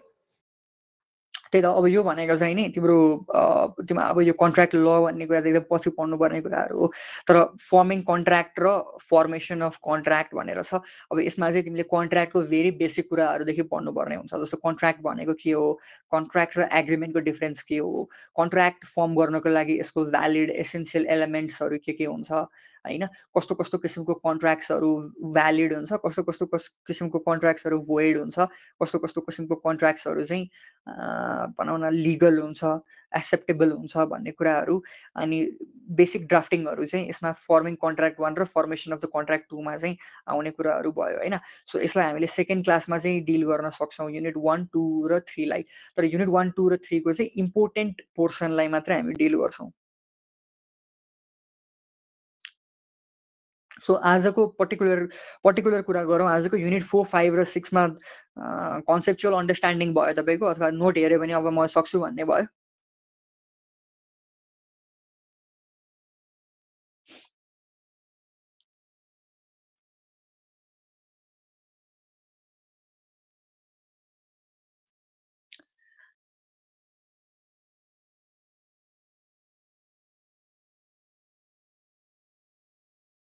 ठिक छ। त्यसको युनिट 4, 5 र 6 बाट चाहिँ सकियो लगभग। त्यो बाहेक केही क्वेसन्सहरू भयो भने ग्रुपमा अथवा चाहिँ मलाई सम्पर्क गर्नु होला। त्यसको एन्सर लेख्ने प्याटर्न अथवा के लेख्न सकिन्छ, अथवा म एउटा सिनोप्सिस बनाएर पनि ग्रुपमा पठाइदिउँला एकछिनमा। तर एन्सर लेख्दाखेरि चाहिँ अलिकति त्यो क्रिएटिभली म यसरी पनि लेख्न सक्छु, यसरी पनि त्यसलाई इन्ट्रेस्टिङ बनाउन सक्छु भन्ने कुरालाई चाहिँ ध्यान दिनु। त्यो भयो भने त भइ नै हाल्छ। ठिक छ, आजलाई के छ, अरू केही छ? अरू अरू अरू अरू कहिले एक्जाम कहिले हो? 25 गते। 25 गते। आज 17 गते। अरू कुन कुनको क्लास लिनुपर्ने भन्दै हुनुहुन्थ्यो तपाईँहरूले? इकोनोमिक्स आइआर अनि लिगल नेपाली। लिगल नेपालीको के? उतातिर के भनिन्छ त्यो ड्राफ्ट गर्ने छ नि, त्यो मसौदा सिरादहरू। कानुन। ठिक छ ल। अनि दाइ यो युनिट 7 को पनि डिल गर्नुहुन्छ कि लाइक मात्रै एन्सर कसरी लेखिदिने हो त्यो? होइन, अब तपाईँहरूले भन्नुहुन्छ भने युनिट 7 मा यो एकचोटि राम्रोसँग पढेर यसको बनाउन एउटा स्टोरी नै तपाईँहरूलाई न्यारेट गर्नुपर्ने हो कि एन्सर लेख्ने प्याटर्न मात्रै अब बेसिक भनिदिनु पर्ने हो भन्ने कुरामा म्याटर गर्ने भयो। नत्र यसलाई सेकेन्ड क्लासको पार्ट बनाउन सकिन्छ। त्यो लिटरेचर ब्लेन्ड विथ ल जुन छ नि 7.2 को, त्यसको चाहिँ त्यो क्वेसन सोधिरहेको छ 10 मार्क्सतिर। त्यसलाई चाहिँ लेख्दाखेरि त्यो डाइरेक्ट त्यो कसरी लेख्ने, त्यसको एन्सर प्याटर्न मात्रै भनिदिनुहुन्छ नि, कन्सेप्ट क्लियर छ? ए त्यसो भए त ठिक छ। यसको प्याटर्न भनेको चाहिँ के हुन्छ भन्दाखेरि, अब जस्तो लिगल इङ्ग्लिस हो, यसमा ल त इन्भल्भ ब्लेन्ड हुने नै भयो। अनि त्यसपछि यो जुन the accuse of the man twice the liar भनेर भनेको छ, यसमा चाहिँ तिम्रो जुन लिटरेचर ब्लेन्ड विथ द लमा चाहिँ सोध्ने भनेको चाहिँ proving beyond the reasonable doubt भन्ने कुरा जुन छ नि, जो के भन्छ शङ्कारहित तरिकाले चाहिँ कुनै पनि कुरा दाबी गरेको कुरा पुष्टि गर्नुपर्छ भन्ने कुरा। सो यसमा चाहिँ तिमीले के गर्नु पर्यो प्याटर्न भन्दाखेरि चाहिँ नि, अलिकति एन्सर लेख्ने बेलामा चाहिँ यो जुन बुक छ अथवा यो जुन न्यारेट गर्नुपर्ने कुरा जुन छ, फ्याक्चुअल न्यारेसन जुन छ अगाडिको सुरुमै लेखिदिने, फ्याक्चुअल न्यारेसन भनेर लेखिदिने मासतिर। अनि त्यस पछाडि चाहिँ क्वेसनले पक्कै लिटरेचर ब्लेन्ड विथ ल भनेकै यसले स्योर बाई सर्ट माग्ने कुरा भनेको के हो त, क्रिमिनल लको कुरा माग्ने हो। सो क्रिमिनल ल भित्र स्पेसिफिक भएर माग्ने कुरा भनेको के हो त भन्दाखेरि to prove beyond the reasonable doubt. To prove beyond the reasonable doubt भनेको चाहिँ के हो त भन्दाखेरि चाहिँ नि, जो प्रोजिक्युसन हुन्छ अथवा प्रोजिक्युटर हुन्छ अथवा त्यो लयर हुन्छ, उसले चाहिँ के गर्नुपर्ने हुन्छ, उसले गरेको क्लेम, उसले लगाएको एलिगेसन, उसले यो क्राइम गरेको छ भन्ने कुरा चाहिँ डिफेन्डेन्ट अथवा चाहिँ भनौँ न डिफेन्स प्रति के अरे अभियुक्तलाई चाहिँ शङ्का नहुने तरिकाले रिजनेबल डाउट भन्दा बाहिर रहेर प्रुभ गर्नुपर्ने हुन्छ भन्ने कुरा चाहिँ त्यो थ्योरिटिकल्ली सोध्ने हो। सो यसमा सोद्धाखेरि चाहिँ अलिकति फ्याक्चुअल न्यारेसन लेख्दाखेरि चाहिँ फ्याक्चुअल न्यारेसन गरिदिने, त्यस पछाडि चाहिँ त्यसको क्रिमिनल लको त्यो पर्टिकुलर थ्योरीलाई नै डिल गरिदिने। अनि त्यस पछाडि के गरिदिने, तेस्रो प्याराग्राफमा अथवा तिम्रो कति हुन्छ चौथो पाँचौँ प्याराग्राफमा त्यसलाई चाहिँ एप्लिकेसन विथ द स्टोरी भन्ने, एप्लिकेसन विथ द नोभल भन्ने अथवा के भन्ने, त्यो कसरी चाहिँ त्यो क्रिमिनल ल चाहिँ यो लिटरेचरमा चाहिँ ब्लेन्ड भयो भनेर प्रुभ गरिदिने। अनि कन्क्लुजन लेखिदिने, सक्यो। 10 मार्क्समा यति गरे पुग्छ। बुझ्यो? हजुर, त्यही नै हो।